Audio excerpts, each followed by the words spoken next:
یعنی گویا میں تیرے محل میں پلنے پر مجبور کیوں ہوا تھا؟ میری ماں اگر مجھے گود خود پالتی تو نے تو آگے ذبح کر دینا تھا. یہی تھا نا، بنی اسرائیل کے ہر بچے کو فرعون ذبح کر دیا کرتا تھا. تو میری ماں نے مجھے صندوق میں ڈالا وہ تیرے ظلم سے بچنے کے لیے. وہ تیرے محل میں آ گیا، میں تو نے پال دیا، مجھے محل میں رکھ لیا. تو ان سب باتوں سے کیا لینا دینا بھائی؟ میں تو اس کے تیرے پاس خدا کا پیغام لے کر آیا ہوں. تو فرعون نے حضرت موسیٰ کا انکار کیا اور وہی دلائل دیے. لوگوں سے کہا انا خیر من ھذا الذی ھو مہین، لوگوں میں زیادہ مضبوط آدمی ہوں یا یہ غلام قوم میں پیدا ہوئے، غریب اور مسکین ہیں، اور مجھے اتنی دولت، اتنی شہرت، میری حکومت. تو فرعون نے بھی پیغمبر کا انکار کیا، نوح علیہ السلام کی قوم نے بھی انکار کیا، قوم صالح نے بھی انکار کیا، ہود علیہ السلام کی قوم نے بھی انکار کیا، ابراہیم علیہ السلام کی قوم نے بھی انکار کیا. کچھ لوگ ایمان لاتے بھی رہے، سب نے انکار نہیں کیا، بہت سے ایمان بھی لے کر آئے. حضرت عیسیٰ کی نبوت کا انکار کیا. پھر نبی صلی اللہ علیہ وسلم جب دنیا میں آئے تو 13 سال چند لوگوں کے سوا انکار ہی ہوتا رہا. سب میں جو کامن چیز تھی نا پیغمبروں کے انکار میں، جو کامن چیز تھی وہ کیا تھی؟ کہ خدا نے آپ کی سلیکشن کیوں کی ہے؟ آپ میں کیا خاص بات ہے جو اتنے سارے لوگوں میں اللہ کو آپ ملے؟ تو جواب میں پیغمبروں نے معجزے دکھائے. موسیٰ علیہ السلام کو فرعون نے کہا کیا دلیل ہے کہ آپ خدا کے پیغمبر ہو؟ کوئی ہے آپ کے پاس؟ موسیٰ علیہ السلام نے لاٹھی کو زمین پہ ڈالا، سانپ بن گئی، اور ہاتھ کو گریبان میں ڈالا، نکالا تو سورج کی طرح چمک رہا ہے. فرعون نے کہا میجک، کیونکہ میجک شو میں وہ یہ چیزیں پہلے سے دیکھتے رہتے تھے. میجک ہے، میجک میں ایسا ہوتا ہے، آنکھوں میں مسمرزم کر دیا جاتا ہے. اور ہم نے دیکھا، وہ آپ لوگ کراچی میں ممتاز بیگم دیکھی کسی نے؟ ابھی زندہ ہے یا انتقال ہو گیا؟ انتقال کے بعد کیا نکلی؟ وہ لومڑی تھی یا بہرحال. تو اب کتنا عجیب ہے نا، پیچھے لومڑی کا دھڑ اور اوپر عورت کا سر. تو یہ کوئی معجزہ تھوڑی ہے، کوئی آنکھوں کا دھوکہ ہے یہ. تو فرعون نے سمپلی کہہ دیا کہ یہ کیا ہے، یہ جو ہے میجک ہے. تو اللہ کے ذمے ہوتا ہے کہ جب اللہ کسی کو پیغمبر بنا کے، جیسے اللہ کے ذمے ہے اپنے وجود کو ثابت کرے، ہے نا، کہ میں ہوں. تو اللہ کہتے ہیں میرے وجود کو ثابت کرنے کے لیے ادھر ادھر جانے کی ضرورت نہیں، یہ کائنات اور اپنے آپ میں غور کر لو، اس سے یہ ہو نہیں سکتا یہ سب خود بخود ہوا ہو. وفی انفسکم، کائنات کی وسعتوں میں غور کرنے کے لیے ناسا والوں سے رابطہ کرنا پڑے گا. وہ سورج کے قریب پہنچے ہوئے آج کل، وہ آپ کے لنک میں نہیں آئیں گے، وہ آپ سے رابطے میں نہیں آئیں گے. وہ ہمیں وہاں سے رپورٹیں بھیجتے رہیں گے، اتنی کہکشائیں اور دریافت ہو گئی ہیں، اتنی بڑی بڑی، اتنی لاکھوں سورج کے برابر ایک ایک ستارہ، اور اتنی انرجی اس میں، تو اتنا کچھ وہ ہمیں رپورٹیں پیش کرتے رہیں گے. اللہ کہے گا اتنی دور جانے کی ضرورت نہیں ہے. وفی انفسکم، تنہائی میں بیٹھ کے اپنے آپ میں غور کرو گے تو تمہیں یقین ہو جائے گا کوئی بنانے والا ہے، کوئی ہے بنانے، یہ خود نہیں ہو سکتا. صرف ایک آنکھ پہ غور کر لو نا، آنکھ، لا الہ الا اللہ، خدا کی قسم یہ ایوالو ہو کے وجود میں نہیں آ سکتی. وہ پہلی اکائی کون سی تھی جس نے ایوالو ہو کے آنکھ بننا تھا؟ یہ کچھ سمجھ میں نہیں آتا. یہ خدا کے وجود کے انکار کی اس سے بھونڈی دلیل نہیں ہو سکتی کہ ہم ایوالوشن پہ ڈال دیں سب کچھ، کہ ارتقاء پہ ڈال دیں کہ یہ یوں ہوا تھا. نہیں ہو سکتا، امپاسبل. کل ایک جاپان کے دوست ہیں میرے، جاپنیز ہی ہیں، مسلم، ان کے والدین مسلمان ہو گئے تھے، تو وہ بائی بورن جاپانی ہیں.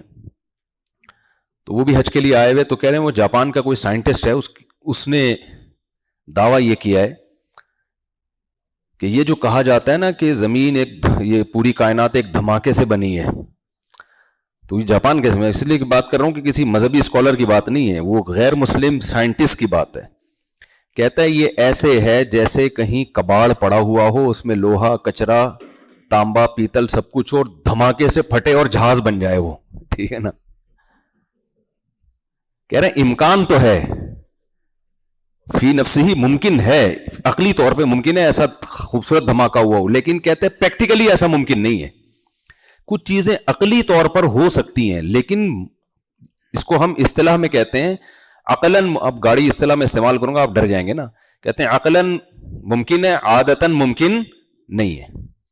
کچھ چیزیں ایسی ہوتی ہیں عقل کہتی ہے مے بی، لیکن پریکٹیکل لائف میں اس کا کوئی، جیسے اگر آپ کے پاکستان میں الیکشن ہو گئے شفاف، عقلاً تو ممکن ہے، عقلاً ممکن ہے بہت کچھ ہو، لیکن جو پاکستان میں رہتا ہے وہ ہنسے گا، بولے گا یار یہ کون سا لطیفہ، احرام میں تو جھوٹ نہیں بولو، وہ یہ کہے گا نا، احرام میں تو کم از کم جھوٹ مت بولو.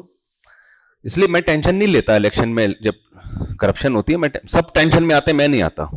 میں کہتا ہوں یہ کام تو ہمیشہ سے ہو رہا ہے، تو اس میں ٹینشن لینے کی کیا بات ہے، فرسٹ ٹائم ہوا ہو تو کچھ، جیسے پہلی شادی پہ کوئی ٹینشن، استغفر اللہ یار خواتین ناراض ہوتی تو وہ پھر وہ بہت مشکل ہو جاتا ہے. یہ ہے خواتین بھی بیٹھی ہوئی ہیں، ان کا ہم نے خیال کرنا ہے، وہ یہاں حج سیکھنے کے لیے آئی ہیں اور اللہ اللہ سیکھنے کے لیے، ٹینشن آپ کو بھی دیں گی اور پھر جی کیا کہہ رہے ہیں؟ ہاں اچھا خیر، اچھا ٹھیک ہے ٹھیک. تو وہ سائنٹسٹ نے کہا ہے کہ یہ کچرے سے دھماکہ ہو کے، یعنی اس کی میں اپنے الفاظ میں، اس نے پھر مجھے لنک بھی، میں نے کہا اس سائنسدان کو ہے جیپنیز زبان میں ٹنگ پونگ کر کے، اس کا سمجھنا اس دھماکے سے جہاز بننے سے بھی زیادہ مشکل ہے. اس کا جو سمجھنا ہے نا، جہاز بننا آسان ہے، لیکن اس جیپنیز کی بات کو وہ تو اس نے ٹرانسلیٹ کر کے مجھے بتایا نا. تو میں نے کہا اس کا لنک بھیجو مجھے، یہ حقیقت ہے اور اس کے لیے کوئی راکٹ سائنس کی ضرورت نہیں ہے، یہ تو ہم مشاہدہ کر رہے ہیں. بھائی یہ آنکھ کیسے بن گئی ایوالو ہو کے، کیسے اس میں پتلی فٹ ہو گئی، لینسز اس کے اتنے خوبصورت طریقے سے ایڈجسٹ ہو گئے اور 2 کیمرے فٹ ہو گئے، اور دونوں کے لینسز میں ورنیئر کیلیپر استعمال ہوا ہے کہ 0.01 سینٹی میٹر کا بھی فاصلہ نہ ہو. تھوڑا سا فاصلہ بڑا یا کم ہو گیا ہمیں 1 کے 2 نظر آنا شروع ہو جاتے ہیں. اچھا جن کی 1 شادی ہے نا وہ اس طرح سے بھی 2 کر سکتے ہیں، تھوڑا سا اپنے لینسز کی سیٹنگ کو چینج کر لیں، 1 کی 2 نظر آئیں گی، لیکن ہوں گی سیم، وہ ہوں گی سیم. یہ ایک آسان پیکج ہے. وہ چائنا والے کے بارے میں مشہور ہے نا، دوسری شادی اس لیے نہیں کرتے، کہتے ہیں وہ دوسری بھی پہلی جیسی ہی ہوگی بالکل. ہم 2013 میں جب حج کے لیے آئے نا، تو 2025 کا حج ہے نا، تو 2013 میں جب حج کے لیے آئے تو انڈونیشین لوگ بھی سب ایک ہی شکل کے ہوتے ہیں. تو ہمارے ساتھ ایک بزرگ تھے، وہ کہنے لگے یہ سب ایک ہی ماں باپ کی اولاد ہے کیا، اتنے سارے لوگ. پاکستان اور انڈیا میں تو بالکل ایک دوسرے کے بہت، ہر شخص کا رنگ الگ، کلچر الگ. کلچر کا مطلب یہ کہ جو زبان ہے یا روایات ہیں، بہت ساری چیزیں ڈیفرنٹ ہوتی ہیں. خیر، تو اللہ نے اپنے وجود کو ثابت کرنے کے لیے تو کائنات بنائی. خلق اللہ الذی خلق 7 سماوات ومن الارض مثلهن لتعلموا ان اللہ علی کل شیء قدیر وان اللہ قد احاط بكل شیء علما. اللہ فرماتے ہیں اس کائنات میں غور کرو گے تمہیں اللہ کا وجود بھی سمجھ میں آئے گا، تمہیں یقین آ جائے گا کہ بنانے والا بہت پاورفل ہے، بہت طاقتور ہے، اور اس کا علم بھی کامل ہے، کوئی چیز اس سے مخفی نہیں ہے. نالج کے بغیر اور پاور کے بغیر یہ سب کچھ تھا نہیں، ممکن نہیں تھا. زندگی پیدا کر دی. خلق الموت والحیات، جس زندگی کو اب تک سائنس ایکسپلین نہیں کر پائی ہے کہ زندگی ہے کیا، ایکسپلین نہیں کر پائی ہے. کچھ چیزیں ایسی ہوتی ہیں جن کو ہم الفاظ میں بیان نہیں کر سکتے، لیکن ہم مانتے ہیں یہ زندگی کیا ہے بھائی. وہی مردہ جب مرا ہوا ہوتا ہے سب کچھ وہی ہے اس کی باڈی میں تو، لیکن حیات نہیں ہے، اور وہی سو رہا ہوتا ہے تو حیات ہے، زندگی ہے اس کے اندر. تو اللہ نے اللہ کے ذمہ 2 کام، ایک اپنا وجود ثابت کرے، وہ کس سے ثابت کیا؟ کائنات سے. اللہ نے اس کائنات کو بنایا. تو میں یہ عرض کر رہا تھا کہ کتنی عجیب مینجمنٹ ہے اس کائنات میں نا. آپ دیکھیں ایک آدمی خربوزے کا بیج زمین میں ڈالتا ہے، اس سے کیا نکلتا ہے؟ بیل نکلتی ہے. کچھ وقت کے بعد پتے نکلتے ہیں، پھر پھول نکلتے ہیں. یہ پھول کیوں نکل رہے ہیں؟ تتلیوں کو اپنی طرف مائل کرنے کے لیے. تتلیاں اور پھول کا ریلیشن پھل پیدا کرنے کے لیے نہیں ہے. تتلیوں کو خواب میں بھی نہیں آیا ہوگا کہ ہم یہاں بیٹھیں گی تو اس سے خربوزہ پیدا ہوگا. وہ نر مادہ پھولوں کو ملاپ کا ذریعہ بن رہی ہوتی ہیں, کیڑے مکوڑے بن رہے ہوتے ہیں. اب تو ایسی ایسی تحقیقات آ رہی ہیں, انسانی عقل حیران ہو جاتی ہے کہ پودوں, یہ پرندے کس طرح پوری دنیا میں گارڈننگ کا ذریعہ ہیں. ہم حیران ہوتے تھے نا, یہ پوری دنیا میں بیج کس نے جا کے لگائے ہیں بھائی, اتنے درخت پوری دنیا میں پھیلے ہوئے ہیں, پرندے یہ کام کر رہے ہیں, ان کی بیٹوں کے سے بیج پوری دنیا میں, یعنی پوری کائنات آپس میں لنک ہے, کنیکشن ہے ان کا آپس میں. اگر یہ ایوالو ہوتے بھائی, ان کا اتنا خاندانی آپس میں کنیکشن نہ ہوتا. ہر چیز ایک نئی چیز بن کے آ رہی ہوتی ہے اور اس کا دوسرے سے کوئی لنک ہی نہیں ہوتا. مگرمچھ کو آپ نے دیکھا ہوگا جب کھاتا ہے نا تو دانتوں میں جو اس کے گوشت پھنس جاتا ہے. ہم تو ٹوتھ پک یوز کرتے ہیں, مگرمچھ ہاتھ کو لے کے کیسے جائے گا دانتوں تک؟ منہ کھول کے بیٹھ جاتا ہے. چھوٹے چھوٹے پرندے آتے ہیں اس کے دانتوں میں بیٹھ کے ریشہ نکال رہے ہوتے ہیں. وہ چائے یوں کر کے ایک لوگوں یوں پچ کے اور اندر. جانوروں میں ہمیں ایک لنک نظر آتا ہے. میں نے ایک جگہ بیان کیا تھا, ایک مضمون پڑھا تھا, یہ آسٹریلیا میں اس کی تصدیق بھی ہوئی مجھے. آسٹریلیا میں خرگوش کے نام سے, کہ آسٹریلیا میں خرگوش نہیں تھے, ان کو کچھ ہوا مسئلہ, انگریز تجربے تو کرتے رہتے ہیں, یہاں سے خرگوش لے گئے. وہ بھائی وہ خرگوشوں کی جو نسل پھیلی ہے, اتنی پھیلی, انہوں نے کھیت کے کھیت تباہ کر دیے, بندوقیں لے کے شکار کرتے نہیں بھائی, پھیلتی جا رہی تھی. وہ حیران ہو گئے یار یہ ہو کیا رہا ہے. وہ پھر سرنگیں بنا کے نکلتے خرگوش, باریں لگاتے, فصلیں تباہ ہونا شروع ہو گئیں. بالآخر وہ زہر وہر بنا کے ان کو ایسا ختم کیا انہوں نے, ایک خرگوش بھی انہوں نے کہا زندہ ہے نا اس کو بھی مارنا ہے, نسل ختم کر دی. ماہرین ان کے بیٹھ گئے یہ ہو کیا رہا ہے بھائی, خرگوش تو پوری دنیا میں ہے. بھائی پوری دنیا میں خرگوش ہے, لیکن اس کی نسل کو کنٹرول کرنے والے اسی جنگل میں جانور بھی ہوتے ہیں جو اس کی گروتھ ریشو کو کنٹرول کر رہے ہوتے ہیں کہ اتنے ہونے چاہیے, اس سے زیادہ ایفورٹ جنگل نہیں کر پائے گا. تو پوری کائنات میں نا ایک زبردست قسم کا ربط ہے. ایک ایتھیسٹ ہے, ملحد ہے, مجھے بہت الٹی سیدھی ویڈیوز بھیجتا تھا اپنی خدا کے انکار پر. میں نے اس کو جنگل کی ایک ویڈیو بھیجی, مرغی اپنے چوزوں کے لیے چیل سے لڑ رہی ہے یا عقاب سے لڑ رہی ہے. مرغی بہت کمزور جانور ہے, کیسے لڑ رہی ہے اپنے سے زیادہ طاقت. میں نے کہا یہ اس کے اتنی چھوٹی سی کھوپڑی میں جو ماں کی ایسی ممتا کہ اپنے بچوں کے لیے اپنے سے زیادہ طاقتور سے لڑ رہی ہے, جبکہ اس کے بچوں نے نہ اس کو کما کے دینا ہے, نہ اس کے بچوں نے بڑھاپے میں اس کا سہارا بننا ہے. تھوڑا سا بڑے ہوئے اور ٹاٹا کر کے نکل گئے. تو یہ کون ہے بھائی جس نے ایسے سافٹ ویئر اس کی کھوپڑی میں انسٹال کر دیے؟ نسل کو بقا کے لیے, بچانے کے لیے اللہ تعالیٰ نے ان کے دماغ میں یہ سافٹ ویئر ڈال دیے ہیں. یہ آٹومیٹیکلی یار ہارڈ ویئر خود بخود بن سکتا ہے, اگر دھماکے سے جہاز بھی بن جائے, سافٹ ویئر کیسے بننا شروع ہو گئے؟ سمجھ میں نہیں آ رہی میرا خیال ہے بات. ایک دھماکہ ہوا, کی بورڈ بن کے آ گیا کروڑوں سال میں, چلو آدمی مان لے گا یار ہو سکتا ہے خربوں سال میں یہ ہوتے ہوتے ایک کی بورڈ بن گیا. ایک دھماکہ ہوا, ایک کمپیوٹر بن گیا, یہ خربوں سال میں جا کے بن گیا. اس میں ونڈوز کیسے انسٹال ہو گئی بھائی؟ کہ ایف کا بٹن لگا رہے ہو تو ایف لکھ کے آ رہا ہے. انسان کے اندر جو سافٹ ویئر انسٹال ہوا ہے کہ ہنسی کی بات پہ ہنستا ہے, رونے کی بات پہ روتا ہے, غم کی بات پہ اس کے چہرے پہ ایک الگ قسم کی لکیریں آتی ہیں, خوشی پہ اس کے چہرے پہ ایک الگ قسم کی لکیریں, مردوں کے چہرے پر مردوں والا روب, عورت کے چہرے پہ عورت والی معصومیت. چھوٹے بچے چونکہ کمزور ہوتے ہیں, ان میں ڈیفنس کی صلاحیت نہیں, تو چائلڈ اسکیما کے نام سے ڈاکٹر کہتے ہیں ان کے چہرے پہ لکیریں ہوتی ہیں, ہر بچے پہ ہوتی ہیں. یہ لکیریں انسان کو اس کی طرف کھینچتی ہیں, اس پہ ترس دلاتی ہیں, ترس آتا ہے انسان. یہ لکیریں اللہ نے پیدا کر دی اس کے چہرے پہ, کیونکہ یہ طاقتور نہیں ہے, اس پہ ترس کھانے کی ضرورت زیادہ ہے, تو ایسی ڈیزائننگ والی لکیریں اس کے چہرے پہ بنا دی. تو کس چیز کا بھائی ہم دعویٰ کریں گے یہ خود بخود, یہ بھی آٹومیٹیکلی, یہ بھی آٹومیٹیکلی, شیر بھی خود بن گیا, چیتا بھی خود بن گیا, اس کی لکیریں بھی خود پیدا ہو گئی, گدھے نے سویٹر بھی خود ہی پہن لیا جنگلوں میں. وہ جو زیبرا ہے نا, وہ گدھا سویٹر پہن کے گھوم رہا ہوتا ہے نا. تو فَبِأَيِّ آلَاءِ رَبِّكُمَا تُكَذِّبَانِ, تبھی تو قرآن کہتا ہے بھائی کس چیز کی تعویل کرو گے, کس چیز کی تعویل کرو گے کہ یہ ایسے ہوا تھا, یہ ویسے ہوا تھا, یہ ویسے ہوا تھا. کیوں نہیں مان لیتے یار کوئی ہے جس نے یہ سب کچھ کیا ہے؟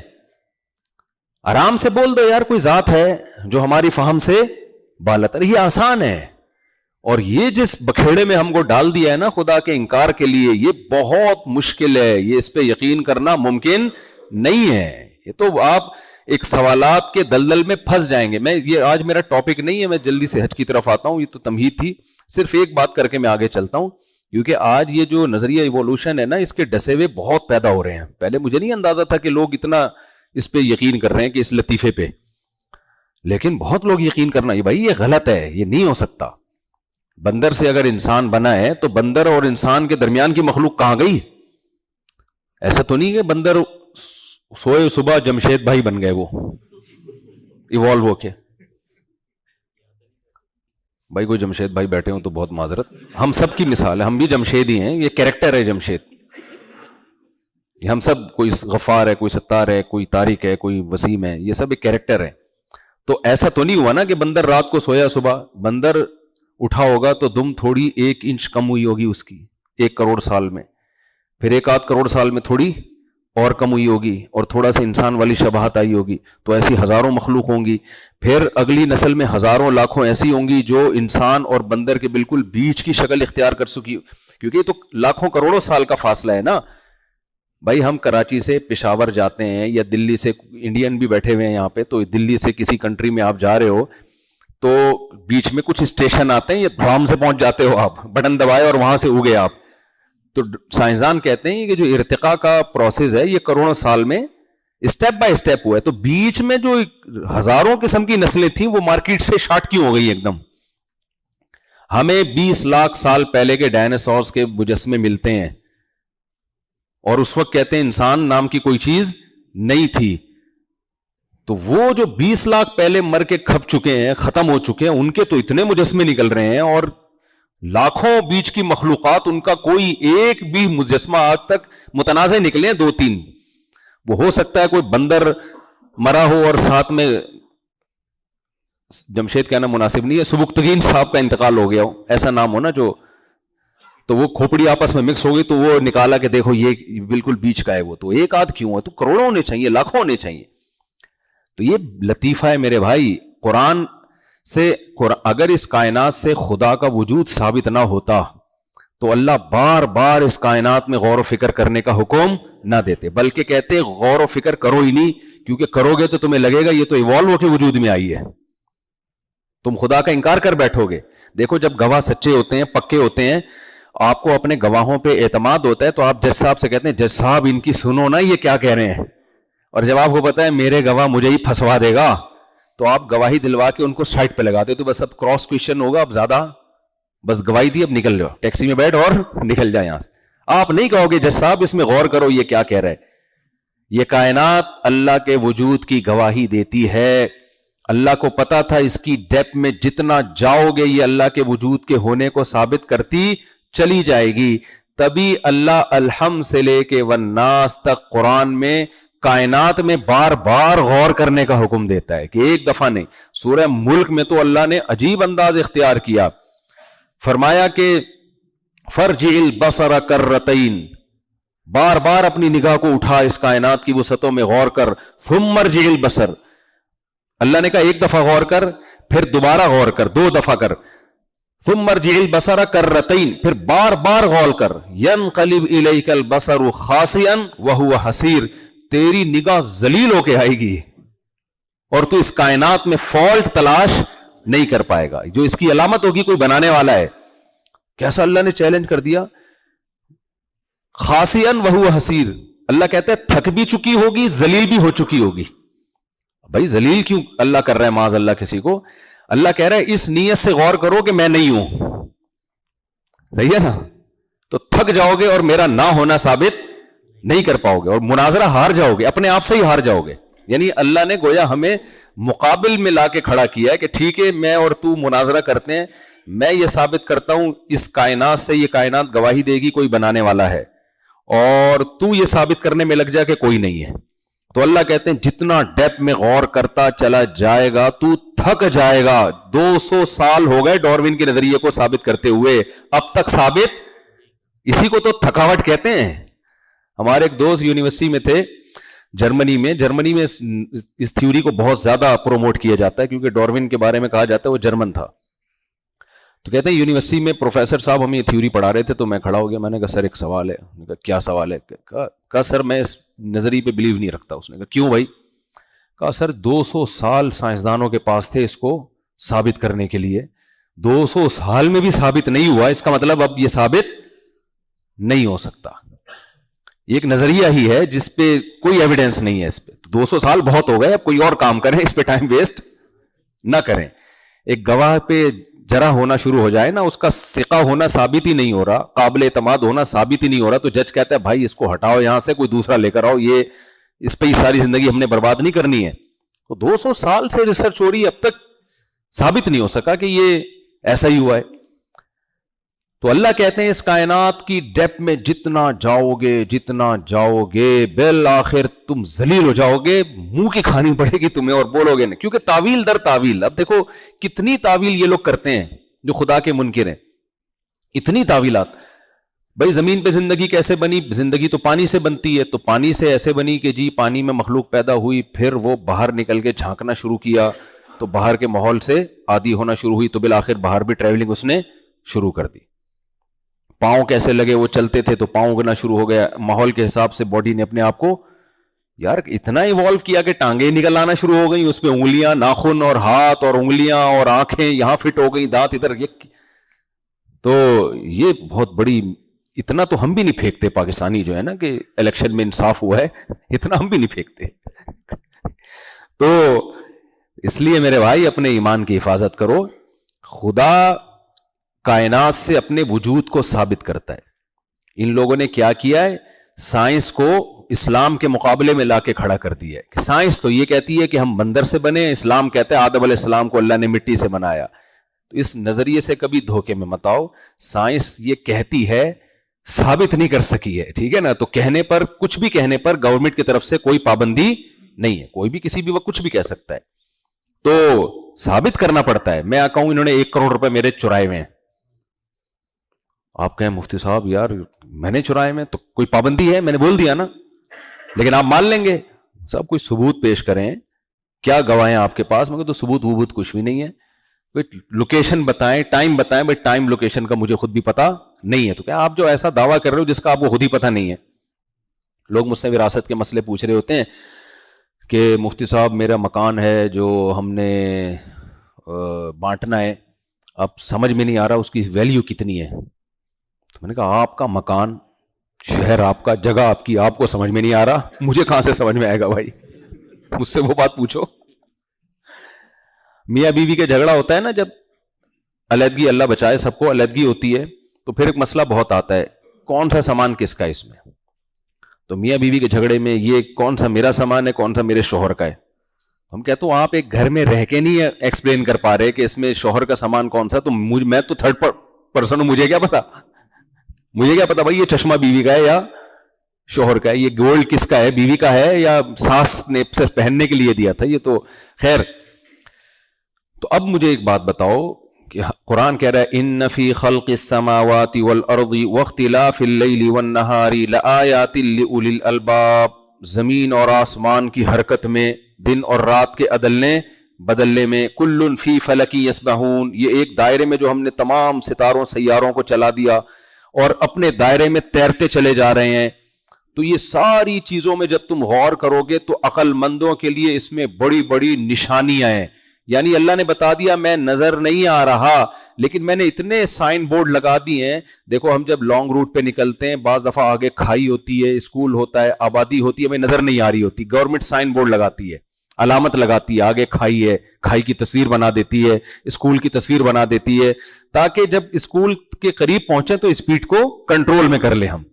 یہ اسی لیے سائن علامتیں لگائی جاتی ہیں کہ اگر اللہ نظر آ رہا ہوتا نا تو اللہ علامتیں نہ لگاتا اپنے ہونے کی, پھر تو کوئی مسئلہ ہی نہیں تھا نا. سارا مسئلہ یہ ہے کہ اللہ نظر نہیں آتا. تو یہ بات کر کے بس میں آگے بیان کی طرف چلتا ہوں, سمیٹتا ہوں پھر اس کو. پہلی بات یہ نظریہ کہ سائنس اس مسئلے میں اسلام کے خلاف نہیں ہے. سائنس کا مطلب ثابت شدہ حقیقت, ثابت شدہ کچھ بھی نہیں ہے, بلکہ سائنس اسلام کو فیور کرتی ہے. وہ کیسے فیور کرتی ہے؟ نیوٹن کا لا تو پڑھا ہوگا نا آپ نے. نیوٹن نے کیا کہا تھا؟ چینجر کے بغیر چینجنگ ممکن ہی نہیں ہے. ایسا ہی ہے نا, دیکھو میں ایک اکثر بیان میں ایک واقعہ سناتا ہوں, پرانے لوگ تو سن سن کے تھک گئے ہوں گے, لیکن یہ واقعہ ہے بڑا مزے کا. ہمارے ایک شاگرد تھے اسکول میں, ان کے ایتھیسٹ پروفیسر تھے, انہوں نے کہا کہ دیکھو گاڑی کے ایکسلریٹر پہ ہم جب پاؤں رکھتے ہیں تو چلتی ہے, بریک لگتے ہیں تو رکتی ہے. 20 دفعہ آپ سن چکے ہوں گے شاید, جو پرانے لوگ ہیں نا جو بیان سنتے رہتے ہیں میرا. کوئی بات نہیں, آج 21ویں دفعہ سن لیں آپ, کوئی فرق نہیں پڑتا اس سے. ایکسلریٹر پہ پاؤں رکھتے ہیں تو چلتی ہے, بریک پہ پاؤں رکھتے ہیں تو رکتی ہے. تو خدا کہاں ہے بھائی؟ خدا کو تو میں جب مانوں گا جب ایکسلریٹر پہ پاؤں رکھو تو رکے, بریک پہ پاؤں رکھو تو چلے. پھر میں مانوں گا کوئی طاقت ہے کہ جو کچھ ہونے نہیں دے رہی, جہاں اسباب فیل ہو رہے ہیں, مانوں گا تب میں نے کہا آپ کے جو پروفیسر صاحب ہیں نا, ان کی کھوپڑی ہو گئی ہے خراب, وہ صحیح طرح سے غور کر نہیں رہے اس ایکسلریٹر اور بریک والی مثال میں. تبھی تو قرآن کہتا ہے ڈیپتھ میں جا کے غور کرو. سرسری غور کا حکم نہیں دیتا قرآن ہمیں کائنات میں, قرآن کہتا ہے ان چیزوں میں گہرائی میں جا کے غور کرو. میں نے کہا گہرائی میں جا کے غور کرتے تو کہتے گاڑی اگر رکی ہوئی ہو تو اسے رکی ہوئی کنڈیشن سے چلتی ہوئی کنڈیشن میں چینج کرنے کے لیے ایکسلریٹر جیسے چینجر کی ضرورت ہے. نہیں آئی میرا خیال ہے بات؟ اور چلتی ہوئی کنڈیشن میں ہو تو اسے روکنے کی کنڈیشن میں لانے کے لیے اسٹاپ والی انرجی کی ضرورت ہے, ایسی انرجی جو اسے روکے. تو میں نے کہا جو گاڑی اپنی ایک کنڈیشن سے دوسری کنڈیشن میں چینجر کے بغیر چینج نہ ہو سکے, وہ کریٹر کے بغیر اس میں کریشن کا عمل کیسے ہو سکتا ہے؟ نہیں آئی میرا خیال ہے بات؟ کوئی کہے اس گاڑی کو کسی سائنٹسٹ نے نہیں بنایا ہے, کسی میکینک نے نہیں بنایا, کیونکہ یہ جب چلاؤ تو چلتی ہے, رکو تو رکتی ہے. ابے اس سے تم بنانے والے کا کیسے انکار کر رہے ہو یار؟ اس سے تو اور ثابت ہوتا ہے یہ ایک حالت سے دوسری حالت میں تبدیل ہونے کے لیے کسی مبدل کی محتاج ہے. تو پیدا ہونے میں تو یقیناً کسی سائنٹسٹ کی محتاج ہے نا, تبھی ہم کہتے ہیں یہ فلاں کمپنی نے بنایا, یہ فلاں میکینک نے یا انجینئر نے بنائی یہ چیز. تو میں نے کہا جو اس کو بنانے والا سائنٹسٹ ہے وہ اس گاڑی سے زیادہ عجیب ہے یا نہیں ہے؟ نہیں آئی میرا خیال ہے بات؟ وہ اس گاڑی سے زیادہ عجیب ہے یا نہیں ہے؟ یہ عجیب بات ہے. یہ گاڑی اپنے بننے میں انسان کی محتاج, اور انسان دھماکے سے وجود میں آ گیا. میں نے کہا بھائی پھینکنے پر گورنمنٹ کی طرف سے کوئی پابندی بولو نہیں ہے, پھینکتے رہو بیٹھ, اللہ نہیں چھوڑے گا, یہ بتا دوں میں. نمبر آپ کے آ جائیں گے 100/100 نمبر آ جائیں گے, اللہ نہیں چھوڑے گا. اللہ کہے گا یہ کیسے ہو گیا. تو اس کائنات میں ہم دیکھتے ہیں فزکس کا لا ہے جو نیوٹن بتا کے چلا گیا, اور نہ بھی بتاتا تو بھی یہی لا ہی سامنے آنا تھا. اس میں کوئی بہت بڑی راکٹ سائنس نہیں تھی, وہ تو سیب اس کے سر پہ گر گیا تو اس نے بہت ساری باتیں ہم ہوتے کھا کے نگل لیتے. اس نے بہت سارے اس سے چیزیں کو استدلال کیا, صحیح کیا, اس کا فائدہ ہوا انسانیت کو. تو اب مجھے بات بتاؤ, نیوٹن کا لا یہ ہے کہ چینجر کے بغیر چینجنگ اس کائنات میں نہیں ہو سکتی, تو کریٹر کے بغیر کریشن سے اس کائنات گزر سکتی ہے؟ یہ کریٹڈ ہو سکتی ہے کریٹر کے بغیر؟ نہیں ہو سکتی. یہاں ملحد لوگ ایک سوال کہتے ہیں پھر خدا کو کس نے بنایا؟ او بھائی نیوٹن کا لا خدا کے بارے میں نہیں ہے, کائنات کے بارے میں ہے, یہ نا اللہ کے بارے میں نیوٹن کوئی لا پیش کر کے نہیں گیا. جس کائنات کے بارے میں سائنس یہ ثابت کر چکی ہے کہ چینجر کے بغیر چینجنگ نہیں ہو سکتی, تو اسی سائنس سے دلالتاً یہ ثابت ہوتا ہے کہ کریٹر کے بغیر کریشن کا عمل نہیں ہو سکتا. اللہ کے بارے میں تھوڑی کوئی لا ہے فزکس کے لا اللہ پہ اپلائی تھوڑی, وہ خود سے ہمیشہ ہو سکتا ہے. ہم بات کر رہے ہیں اس کائنات کی. آپ نے دو چیزوں میں سے ایک کو ہمیشہ ماننا ہے, یا تو گاڈ کو یا اس کائنات کو. تیسرا آپشن آپ کے پاس نہیں ہے. اس کائنات کے بارے میں تو سائنس کہتی ہے نہیں چینجنگ نہیں ہو سکتی, تو بنی کیسے ہے یہ؟ خدا کے بارے میں تو خاموش ہے. تو خدا کو ہمیشہ سے ماننا آسان ہے, اس کائنات کو خود سے ماننا ناممکن ہے. میں سمجھا پا رہا ہوں اپنی بات کہ نہیں سمجھا پا رہا؟ یہ ہو نہیں سکتا بھائی. دھماکے سے پھٹی ہے تو دھماکہ ہوا کس چیز میں؟ وہ ہوگی دھماکے سے, ہم اس کے منکر نہیں ہیں. ہم تو ویسے بھی دھماکوں کا انکار کر ہی نہیں سکتے. کراچی میں تو دھماکے ہی دیکھتے ہیں ہم لوگ, ہمیں تو اب ہر چیز کے پیچھے دھماکہ نظر آتا ہے. آفر بھی دھماکہ آفر ہوتی ہے. آپ دیکھیں لوگوں کو پتا ہے کراچی والے کس چیز سے متاثر ہوتے ہیں, تو دھماکہ آفر. تو اور انڈیا پاکستان تو ہے ہی دھماکے پہ ہی سیٹ ہو چکے ہیں. ووٹ لینے ہوتے ہیں تو بھی دھماکے, سیاستدان کو ووٹ لینے، وہ دھماکے کروا، ووٹ ملیں گے آپ کو. تو ہم لوگ سیٹنگ ہماری کس پہ ہے؟ دھماکوں پہ. تو ہم تو ہمارے لیے یہ ماننا آسان ہے کہ ہم دھماکے سے وجود میں آئے، لیکن میرے بھائی یہ دھماکہ کسی نے کیا ہے، یہ خود بخود نہیں ہوا. اتنا خوبصورت دھماکہ آٹومیٹیکلی نہیں ہو سکتا، اور ہونے کے لیے کچھ انرجی یا کچھ مادہ تو چاہیے نا. وہ کہاں سے آ گیا؟ تو وہ کہاں سے آ گیا؟ یہ جتنے بھی لوگ جو خدا کے منکر ہیں نا، یہ زیرو سے بات کبھی شروع نہیں کرتے، یہ ہمیشہ بات کے پروسیس کو بیان کرتے ہیں. آپ ان کو ماضی میں لے کے جائیں نا تو ادھر آ کے یہ چپ ہو جاتے ہیں، وہ ٹاپک چینج کر دیتے ہیں. یہ تو خیر، تو اللہ نے اس کائنات سے اپنے ہونے کو بیان کیا. میرا موضوع تو حج پہ تھا، لیکن میری عادت ہے میں تمہید میں ٹائم زیادہ لگاتا ہوں. تمہید میں ٹائم زیادہ، کیا کہ بیس ہی مضبوط نہیں ہوگی تو آگے حج تو سمجھ میں آئے گا ہی نہیں.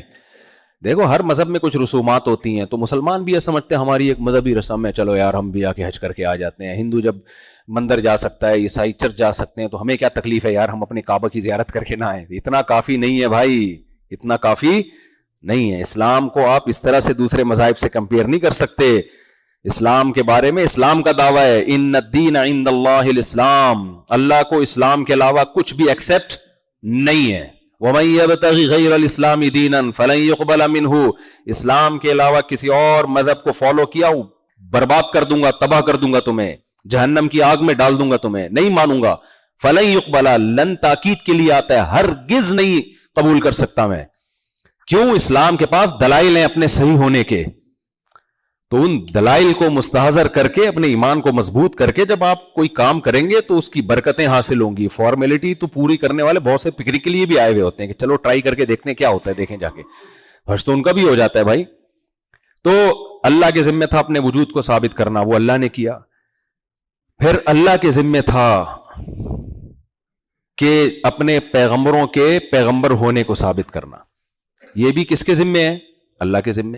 دیکھو جب کسی ملک کا کوئی سفیر آتا ہے آپ سے ڈیبیٹ کرنے کے لیے، آپ پہلے کہو گے بھائی تو یہ تو ثابت کر تو امریکہ کا سفیر ہے یا تو سعودیہ کا سفیر ہے، پہلے یہ تو ثابت کرو نا. یہ تھوڑی کہ کوئی بھی اٹھ کے آ گیا آپ نے اس کو مذاکرات شروع کر دیے. اب اس کا سفیر ہونا ثابت کرنا یہ کس کے ذمہ ہے؟ اس کنٹری کے ذمہ ہے. وہ فوراً کہے گا بھائی فون ملا کے پوچھ لو میں ہوں یا نہیں ہوں، میں کیوں اپنا ٹائم ویسٹ کروں، مجھے کیا، آپ مانو نہ مانو میرا اس سے کوئی لینا دینا نہیں ہے. تو اس کے ذمہ ہے. جب بھی پیغمبروں پہ اعتراض ہوئے ہیں نا کہ آپ اللہ کے نبی نہیں ہیں، آپ تو بشر ہیں، آپ تو ہماری طرح کھاتے پیتے ہیں، تو اللہ نے نبیوں کو تسلی دی ہے کہ آپ کا کام ہے بات پہنچا دینا، آپ کا نبی ہونا ثابت کرنا یہ آپ کے ذمہ نہیں ہے. یہ کس کے ذمہ ہے؟ یہ ہمارے ذمہ ہے. بہت دفعہ تو اللہ نے ایسے ثابت کیا کہ پیغمبر کو پتہ بھی معلوم بھی نہیں کہ کس طرح سے اللہ ثابت کرے گا، کس طرح سے اللہ آپ کا نبی ہونا ثابت کرے گا.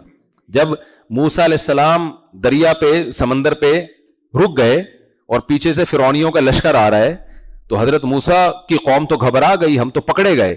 حضرت موسیٰ نے یہ نہیں کہا کہ نہیں پکڑے گئے، میں ابھی لاٹھی کو پانی پہ ماروں گا، 2 حصے ہوں گے ہم نکل جائیں گے یہاں سے. نہ حضرت موسیٰ نے کہا نہیں اللہ میرے ساتھ ہے. کیسے ساتھ ہے یہ حضرت موسیٰ کو بھی معلوم نہیں تھا. جب بالکل قریب آیا تو اللہ نے حضرت موسیٰ سے کہا لاٹھی کو پانی پہ مارے. اللہ نے اس پانی کو 2 حصوں میں تقسیم کر دیا، ڈیوائیڈ کر دیا 2 حصوں میں. جب جادوگروں کا مقابلہ ہوا، میں حضرت موسیٰ کی بات کو جلدی سے کمپلیٹ کروں، تو اللہ کے ذمہ کیا ہے بھائی؟ اپنے پیغمبروں کا پیغمبر ہونا بولو ثابت کرنا کہ یہ جو کہہ رہے ہیں یہ نہیں کہہ رہے، یہ میرا پیغام ہے جو تم تک پہنچا رہے ہیں. تو لہذا ان کی بات کو سب سے زیادہ ویلیو دینی پڑے گی تمہیں، کیونکہ یہ خدا کا پیغام پہنچا رہے ہیں. جو لوگ پیغمبروں کے منکر ہیں اللہ نے ان کے لیے سخت عذاب رکھا ہے. کیوں؟ اس لیے کہ وہ اللہ کو تو مانتے ہیں، لیکن اللہ کہتا ہے ایسے ماننے نہ ماننے کا کوئی فائدہ ہی نہیں ہے جس میں تم اس کے کسی حکم کو فالو ہی نہیں کر رہے. اور احکام ہمارے پاس ڈائریکٹ نہیں آتے، پیغمبروں کے ذریعے سے آتے ہیں. اب آپ غیر مسلموں سے پوچھو کہ خدا ہے کہاں ہے تو تم سے کیا چاہتا ہے؟ کوئی پیغام ہی نہیں ہے کسی کے پاس کیا چاہتا ہے. اگر ہے تو اس کی کوئی دلیل ان کے پاس نہیں ہے. بھئی ہمارے پنڈت جی نے فرمایا ہے، تو پنڈت جی تو بہت کچھ فرماتے رہتے ہیں، اس کی کیا دلیل ہے کہ خدائی پیغام ہے؟ یہ کوئی دلیل نہیں ہے. مسلمان سے جب آپ پوچھتے ہیں، مسلمان آپ کو بتاتے ہوئے فلاں حدیث ہے، پیغمبر کا فلاں قول ہے. بھئی یہ قول بھی پیغمبر کا ہے، اس کی کیا دلیل ہے؟ پوری سند پڑھ کے سنا دیں گے آپ کو. حدثنی فلان قال حدثنی فلان. بھائی کیا دلیل ہے کہ اسلام کے لوگ اس وقت گزرے بھی تھے؟ ایسی فرضی سند تو نہیں ہے. تو آپ کو کتابیں، 20 کتابیں دکھا دی جائیں گی کہ فلاں سن میں یہ راوی پیدا ہوا، فلاں سن میں اس کا انتقال ہوا، فلاں سے اس نے علم حاصل کیا، فلاں فلاں اس کے شاگرد. بھائی ہو سکتا ہے جھوٹ بولتا ہو، تو اس کے بارے میں اس دور کے لوگوں کے تبصرے کہ یہ کذاب تھا، دجال تھا، سچا تھا، جھوٹا تھا، نیک تھا، برا تھا. اتنی بڑی بڑی کتابیں، یہ ایک معجزہ اسلام کا. کیوں؟ اللہ نے کہا جب آپ کو میں نے نبی بنا کے بھیجا، آپ کی تعلیمات کو قیامت تک باقی رکھنا، آپ کا پیغمبر ہونا ثابت کرنا، اور آپ کی تعلیمات کو محفوظ کرنا اور اپنی کتاب کو محفوظ کرنا، یہ تمہارے ذمے نہیں ہے. یہ کس کے ذمے ہے؟ یہ میرے ذمے ہے. اور اللہ نے اپنا ذمہ پورا کر کے دکھایا. میں لوگوں سے کہتا ہوں کہ دیکھو کتنی بڑی دلیل ہے. 1400 سال گزر گئے محمد صلی اللہ علیہ وسلم کو دنیا میں آئے ہوئے، جو آپ امی تھے، امی. کوئی یونیورسٹی سے نہیں پڑھا آپ نے، کوئی پی ایچ ڈی اسکالر نہیں آپ. دنیا میں کسی کو ایسا فالو کیا گیا ہے؟ ایک ایک اسلام کے حکام کو اٹھا کے دیکھ لو. دنیا میں سب سے مشکل تعلیمات اسلام کی ہیں. آسان ہے اس لیے کہ نیچر ہے، اس لیے آسان ہے. لیکن جو نیچر کے باغی ہیں ان کے لیے سب سے مشکل کیا ہے؟ اسلام ہے. سب سے زیادہ مرغوب چیزیں جو ہے نا دنیا میں، انسان کو زنا ہے، شراب ہے، نشہ ہے، یہ ساری حرام کر دی ہیں. آپ کا کیا خیال ہے ہم جو نہیں پیتے یا نشہ نہیں کرتے، یہ کہ گورنمنٹ لا کی وجہ سے بچتے ہیں؟ مسلمانوں میں اکثریت شراب سے بچتی ہے. بھائی 1400 سال پہلے کی موٹیویشن ہے جو اب تک چلتی آ رہی. ایک آسان مثال دے کے بس آگے چلتا ہوں. مجھے ایک بات بتاؤ، ڈاکٹر آپ سے ڈائٹنگ کا کہتے ہیں، فاسٹنگ کا کہتے ہیں، کتنے لوگ کر لیتے ہیں؟ ڈاکٹر خود نہیں کر رہا ہوتا. برگر کھاتے ہوئے بتا رہا ہوگا پیزے سے ایوائڈ کریں. آپ کیا کر رہا ہو؟ سگریٹ پی رہا ہوگا اور کہہ رہا ہوگا کینسر ہوتا ہے اس سے. کیونکہ بھائی وہ بھی نفس کے ہاتھوں مجبور ہے. وہ پراٹھے کھا رہا ہوگا گھی کے اور کہے گا آئل سے آپ ایوائڈ کریں. چند ڈاکٹر ہیں جن کی صحت میں نے اچھی دیکھی ہے جو اپنی فزیکل فٹنس کا خیال کرتے ہیں، ورنہ ڈاکٹروں کی میجورٹی بھی ہمارے اور آپ جیسی ہوتی ہے. حکیموں کو بھی ہم نے یہی دیکھا ہے، سب کچھ لوگوں کو مشورے اچھے اچھے دے رہے ہوں گے، خود پھوڑ پھاڑ رہے ہوں گے سب کچھ بیٹھ کے چند ایک کے سوا. مشکل ہے اپنے زبان پہ کنٹرول کرنا. فاسٹنگ بہت مشکل ہے. کل ایک صاحب مجھ سے ملے کہ میں نے اپنا وزن اتنا گرایا، اتنی محنت کر کر کے 20-30 کلو کم کیا. مفتی صاحب برداشت سے باہر ہو گیا، جیسے ہی چھوڑا 40 کلو بڑھ گیا. تو آسان تھوڑی ہے بھائی. کہہ رہے 40 کلو کا دوبارہ ہو گیا میں. تو لیکن آپ دیکھو 1 مہینہ ہم فاسٹنگ کرتے ہیں، چاہے گرمی ہو سردی ہو، ناروے ہو یا جاپان ہو، 22 گھنٹے کا روزہ ہو یا 12 گھنٹے کا ہو، ہماری صحت پہ کوئی فرق، روزے والے کی صحت پہ کوئی فرق نہیں پڑتا. اور یہ روزہ رکھنے میں مولانا لوگ بھی ہیں، ڈاکٹرز بھی ہیں، سائنٹسٹ بھی ہیں، پائلٹ بھی ہیں، انجینئرز بھی ہیں، تاجر بھی ہیں، غریب بھی، ٹماٹر والا بھی، کروڑ پتی بھی، ارب پتی بھی، انڈیا والا بھی، پاکستان والا بھی، جنگ ہو رہی ہو تو بھی، جنگ نہیں ہو تو بھی، مودی سرکار کی حکومت ہو تو بھی، مودی کی حکومت نہ ہو تو بھی. سسٹم کے تحت حکومت پاکستان میں، سسٹم ایک سسٹم ہوتا ہے، الیکشن میں ایک سسٹم چلتا ہے ہمارے یہاں اسپیشل. سسٹم کے تحت الیکشن ہوئے ہوں یا سسٹم کے تحت ہوئے ہوں. رمضان کا روزہ میرے بھائی ادھر اعلان ہوا، کیا ایک دم پوری دنیا میں ہلچل مچتی ہے. صبح صادق آپ ٹائم دیکھو بھائی، 12-13 گھنٹے کی. اے اللہ تو نے فاسٹنگ کرانی تھی تو صبح 8 بجے ناشتہ کرا دیتا، رات کو 8 بجے ہم ڈنر کر لیتے، وہی 12 گھنٹے ہو جاتے. کیا خیال ہے؟ بلکہ ہم 10 بجے کر لیتے، 2 اپنی طرف سے گریوی لگا دیتے. رمضان میں سب سے ٹینشن پتہ ہے کیا ہوتی ہے؟ صبح کا ناشتہ کیا. چائے کے جو عادی ہیں، گٹکے پان سگریٹ کے عادی ہیں، تو صبح وہ منہ پھیکا پھیکا انسان کا، نہ آفس جانے کا دل کر رہا ہے، نہ مدرسے جانے کا دل کر رہا ہے، چڑچڑا سا ہوتا ہے عجیب سا. تو ایسے ٹائم پہ کھانا کھلایا ہے ہمیں جو پوری دنیا میں کھانے کا ٹائم نہیں ہے، پوری دنیا میں بھی کہیں نہیں ہے. کچھ لوگ لنچ کرتے ہیں دیر سے 4 بجے، کراچی میں تو 2:30 بجے دوپہر کے ناشتہ ہو رہا ہوتا ہے اور رات 12-1 بجے ڈنر ہو رہا ہوتا ہے، بیچ میں عصر کے بعد لنچ ہو رہا ہوتا ہے. پوری دنیا میں کوئی بھی ایسی قوم نہیں ہے جو صبح 4 بجے اٹھ کے کھانا کھا رہی ہو. آپ نے اپنے بچے کا ولیمہ کیا اور بول دیا صبح 4 بجے آ جانا، کوئی بھی نہیں آئے گا، بولے گا بھائی میں گھر میں دال کھا لوں گا تیرے ولیمے سے. تو اللہ نے کھانے کا جو ٹائم رکھا ہے نا وہ ہی ایک ایسا ٹائم ہے کہ انتہائی پاورفل موٹیویشن کے بغیر اس ٹائم کھانا بھی ناممکن ہے, چاہے روزہ نہ بھی ہوتا. اٹھے ہوئے ہوتے ہیں پوری دنیا میں مسلمان. ہم کراچی میں دیکھتے ہیں نا گھروں میں برتنوں کے بجنے کی آوازیں آنا شروع, ہر آدمی اپنا منجن بیچ رہا ہوتا ہے, وہ آ جاتے ہیں بھونپو لے کے سحری اٹھانے. بھائی تم نہیں اٹھاؤ, ہم پہلے سے اٹھے ہوئے ہیں, ان کو بھی روکڑا چاہیے ہوتا ہے نا عید والے دن. تو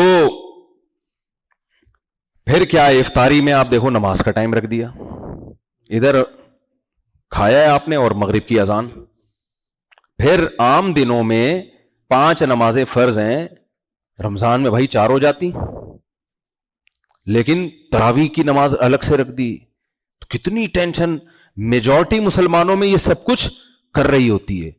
تو موٹیویشن 1400 سال پہلے ملی, اور جو مذہب تھا وہ 1400 سال پہلے آیا, اور اس کی تعلیمات پوری دنیا میں ایسے چمک رہی ہیں کہ پریکٹیکل لائف میں نظر بھی آ رہی ہیں, وہ نظر بھی آ رہی ہیں. بھائی یہ سچے پیغمبر کے بغیر یہ ممکن نہیں ہے. معاذ اللہ کسی جھوٹے شخص پر لوگ ایسا جمع نہیں ہو سکتے. زنا ہماری سوسائٹی میں کم ہے, غیر مسلموں میں زیادہ ہے. زنا سے بچنا آسان نہیں ہے, اور نکاح کتنی مشکل چیز ہے بھائی. ساری زندگی کے لیے ایک عورت کی ذمہ داری اٹھا. ابھی کل کی بات ہے, یہاں شاید وہ آئے بھی ہوں بیان میں, وہ کسی کنٹری کا واقعہ سنا رہے تھے, کسی مغربی کے کوئی اسسٹنٹ تھی, اس نے پوچھا کہ مسلمانوں کا پوچھا نا کہ تمہاری وائف کیوں نہیں جاب کر رہی. اس نے کہا ہماری وائف تو گھر میں پیڑے کھاتی ہے بیٹھ کے. یہ میں اپنا دکھ استغفر اللہ, یعنی انہوں نے تو پیڑے کا لفظ استعمال نہیں کیا, یعنی ہم سب کے وائفیں پیڑی یعنی اچھے ہیں, وہ خواتین بھی سن رہی ہیں الحمدللہ پیڑے کھا رہی ہیں, اللہ ان کو اور توفیق دے کھانے کی. شادی شدہ تو دل جلا ہوتا ہے نا. تو یعنی کمانے کی ساری ذمہ داری کس کے کندھوں پر ہے, مرد کے. تو وہ کہتے ہیں وہ گوری اتنی حیران ہوئی کہ تمہاری وائف کرتی کہہ رہے بچے پالتی ہے, صرف بچے ہی پالتی ہے, یعنی ان کے تو بچے بھی پالے گی اور جاب بھی کرے گی. بچے پالنا بھی آسان کام نہیں ہے, یہ بھی ٹینشن والا کام ہے. ایک دن آپ پال کے دیکھ لو تو دماغ سیٹ ہو جاتا ہے آدمی کا. ایک دفعہ بندہ 3 بچیوں کو لایا میرے پاس گود میں اٹھا کے, مفتی صاحب میری شادی کرا دو, شادی کرا دو, میری بیوی بھاگ گئی ہے. ایسے رو رہا تھا. کہہ رہا میں نے کہا 2 دن میں تجھے دن میں تارے نظر آ گئے نا, 2 دن میں. تو لیکن اس سوسائٹی نے کتنی ذمہ داریاں ڈال دی. تو کہہ رہے ہیں وہ کماتی بھی, وہ بہت حیران ہو رہی تھی کہ کوئی اس کا یعنی سارا خرچہ تمہارے ذمہ. کہتے ہیں ہاں, اور ماں باپ کو بھی ہم ہی, بہن بھائیوں کو بھی جو بے روزگار ہوتے ہیں ان کو بھی مرد پال رہا ہوتا ہے, بیوی بچوں کو بھی کھلا رہا ہوتا ہے. تو کہاں سے کہاں بات چلی گئی. نبی یہ سب کس کے آرڈر پہ ہے بھائی؟ اسلام نے. اسلام اگر آرڈر نہ دیتا تو ہم پاگل ہیں. کیا خیال ہے بھائی, شادی پہ اتنے لطیفے بنے ہوئے ہیں تو ہم پاگل ہیں. انگریز پاگل نہیں ہے, تبھی 50-55 میں جا کے کرتا ہے شادی. وہ 18 سال میں سوچ بھی نہیں سکتا شادی کا, وہ 50-55 میں جا کے اس لیے کرتے ہیں. وہ کہتے ہیں تم تو پاگل ہو, ہم پاگل تھوڑی ہے. لائف کو انجوائے کرو, اتنی گرل فرینڈ ان کی اور دوستیاں. 50 میں جب بڈھے ہو جاتے ہیں نا تسلی سے 55-60 میں جا کے کہتے ہیں چلو یار کوئی شریک حیات ہونا چاہیے. ابے حیات تمہاری گزر گئی, اب شریک کی کیا ضرورت ہے. یہ ایسے ہی جب آپ کے پاس بیلنس تھا انویسٹمنٹ کے لیے, اس وقت آپ نے شرکت پہ بزنس نہیں کیا. اب جب آپ زیرو ہو گئے تو آپ ڈھونڈ رہے ہو کہ پارٹنرشپ پہ ہم بزنس کر لیں بیٹھ کے. اگلا پارٹنر کا ایک نا کم بخت, جب بیلنس تھا, جب پیسے تھے اس وقت تو کیا نہیں. تو یہاں بھی ایسا ہی ہے, جب زندگی لٹا دی عیاشیوں میں, اب بڈھے ہونے لگے ہو تو پھر وہ وفا بہت کرتے ہیں. لوگ کہتے ہیں دیکھو انگریز اپنی بیوی سے وفا کرتا ہے. یار ایسی وفا 18 سال میں کرتا تو ہمارے تو لونڈے لپاڑے 18-20 سال میں وفا کر رہے ہوتے ہیں. اب اس کلچر کا اثر ہم پہ بھی آ رہا ہے, لیکن میجورٹی ابھی بھی الحمدللہ کیا ہے, محفوظ ہے. کیوں بھائی, یہ کس کی تعلیمات ہیں؟ محمد صلی اللہ علیہ وسلم کی. اس حج کو آپ دیکھ لیں, کیا ہلکی عبادت ہے حج؟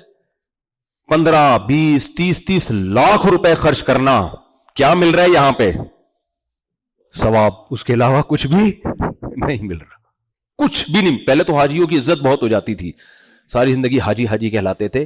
اب تو جب سے حاجیوں نے چرس کا کام شروع کیا ہے نا, وہ عزت بھی الحمدللہ. کیونکہ میں تاجروں سے ملتا ہوں نا, جو اسمگلر ہوتے ہیں ان سے بھی, ہر طرح کے لوگوں سے ملتا ہوں. تو پچھلے سال مجھے یاد ہے کوئی, اب تو انہوں نے توبہ کر لی کہ وہ انویسٹیگیشن والے مجھے نہ اٹھا کے لے جائیں کون ہے بے. تو میں نے ان سے پوچھا یار بڑے بڑے اسمگلر کا نام بتاؤ, تو حاجی فلاں حاجی فلاں حاجی فلاں, صاحب کے ساتھ کیا لگا ہوا ہے, حاجی الحاج فلاں, جتنے ہیروئن اور چرس کے اسمگلر ہیں سب حاجی. تو اس لیے حاجی کی اب نہ عزت آپ کو کوئی بہت زیادہ ملے گی. اب ویسے بھی حج لوگ کر ہی رہے ہیں, پہلے تو بہت لوگ کم لوگ کیا کرتے تھے. دوسرا کیا ہے, ٹینشن کتنی ہے حج کے 5 دن, کتنا ہی وی آئی پی, کیا وی وی آئی پی حج ہو, آدمی کو ٹینشن ہوتی ہے.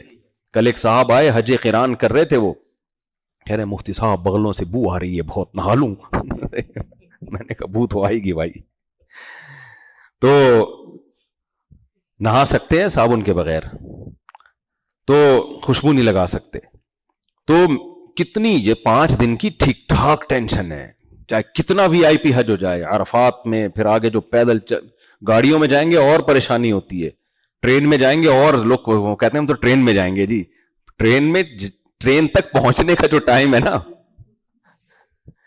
لوگ بڑے خوش ہوتے ہیں. ابھی جہاز میں ایک صاحب مجھ سے ملے کہ میں تو اللہ کا شکر ہے وہاں عرفات سے جب ہم مزدلفہ جائیں گے میں تو ٹرین میں آرام سے جاؤں گا. میں نے کہا ٹرین تو آرام سے مزدلفہ چلی جائے گی, تو ٹرین تک کتنے کیسے آرام سے جائے گا, وہ اکیلا تو تھوڑی جا رہا ہے بھائی ٹرین میں, لاکھوں لوگ اور بھی جا رہے ہیں.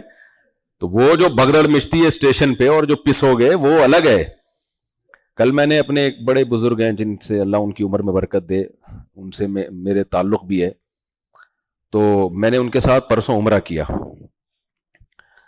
تو عمرے میں کیا ہوا کہ وہ ان کو میں نے دیکھا وہ دھکے کھاتے ہوئے جا رہے ہیں استلام کرنے کے لیے. وہ نہیں استلام, جو حجر اسود کا بوسہ تو احرام میں اس لیے منع کیا جاتا ہے, خوشبو لگی ہوئی ہوتی ہے, رکن یمانی پہ استلام ہوتا ہے. تو ایسے حالانکہ بہت بڑی پرسنالٹی ہیں, لیکن کبھی ادھر دھکے کھا کے جا رہے ہیں, کبھی ادھر آ رہے ہیں. ایک عجیب دیوانہ والا منظر ہوتا ہے, دیوانوں والا منظر ہوتا ہے.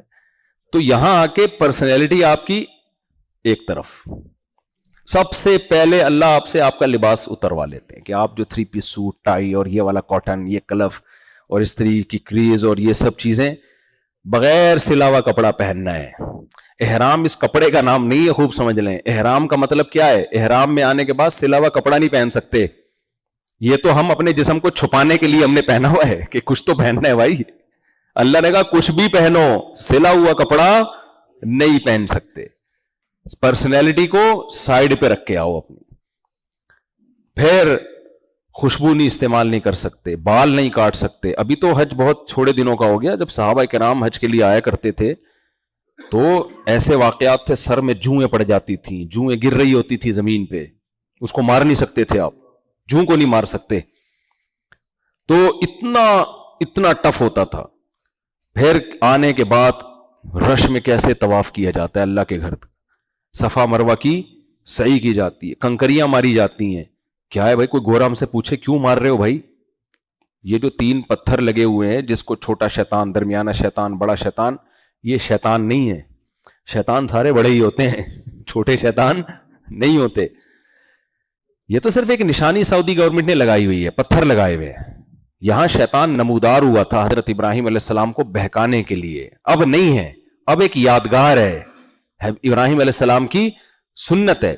تو ہم یہ کام کرنے کے لیے کوئی 20 لاکھ کوئی 30 لاکھ روپے خرچ کر رہے ہیں, یہاں کہ ہم نے بیت اللہ کے گرد 7 چکر لگانے ہیں, پھر صفا مروہ کی سعی کرنی ہے.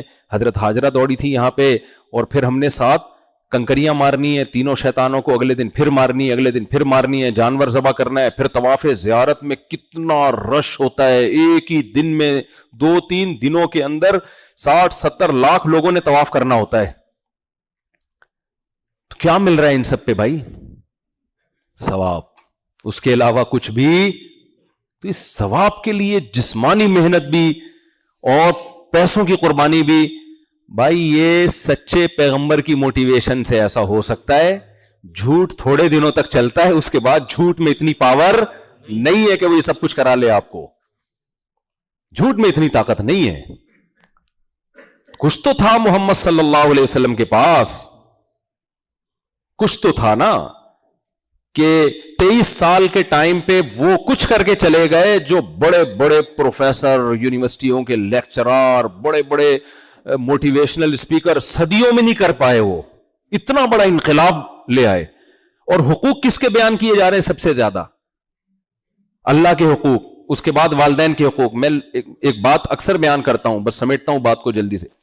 آج پوری دنیا میں تنظیمیں بنی ہوئی ہیں خواتین کے حقوق کی بھی، مردوں کے حقوق کی کے تو ویسے نہیں ہے لیکن ہونی چاہیے. تو اس لیے نہیں ہے کہ مرد کہتے ہیں طاقتور ہے تو وہ اپنے حقوق خود ہی لے لیتا ہے. بچوں کے حقوق، جانوروں کے حقوق، ماں باپ کے حقوق پر دیکھی کوئی تنظیم آپ نے؟ تبھی ان کنٹریز میں ماں باپ کا ٹھکانہ اولڈ ہاؤس. ہمارے نبی کی تعلیمات گورے کی تعلیمات سے ڈیفرنٹ ہیں.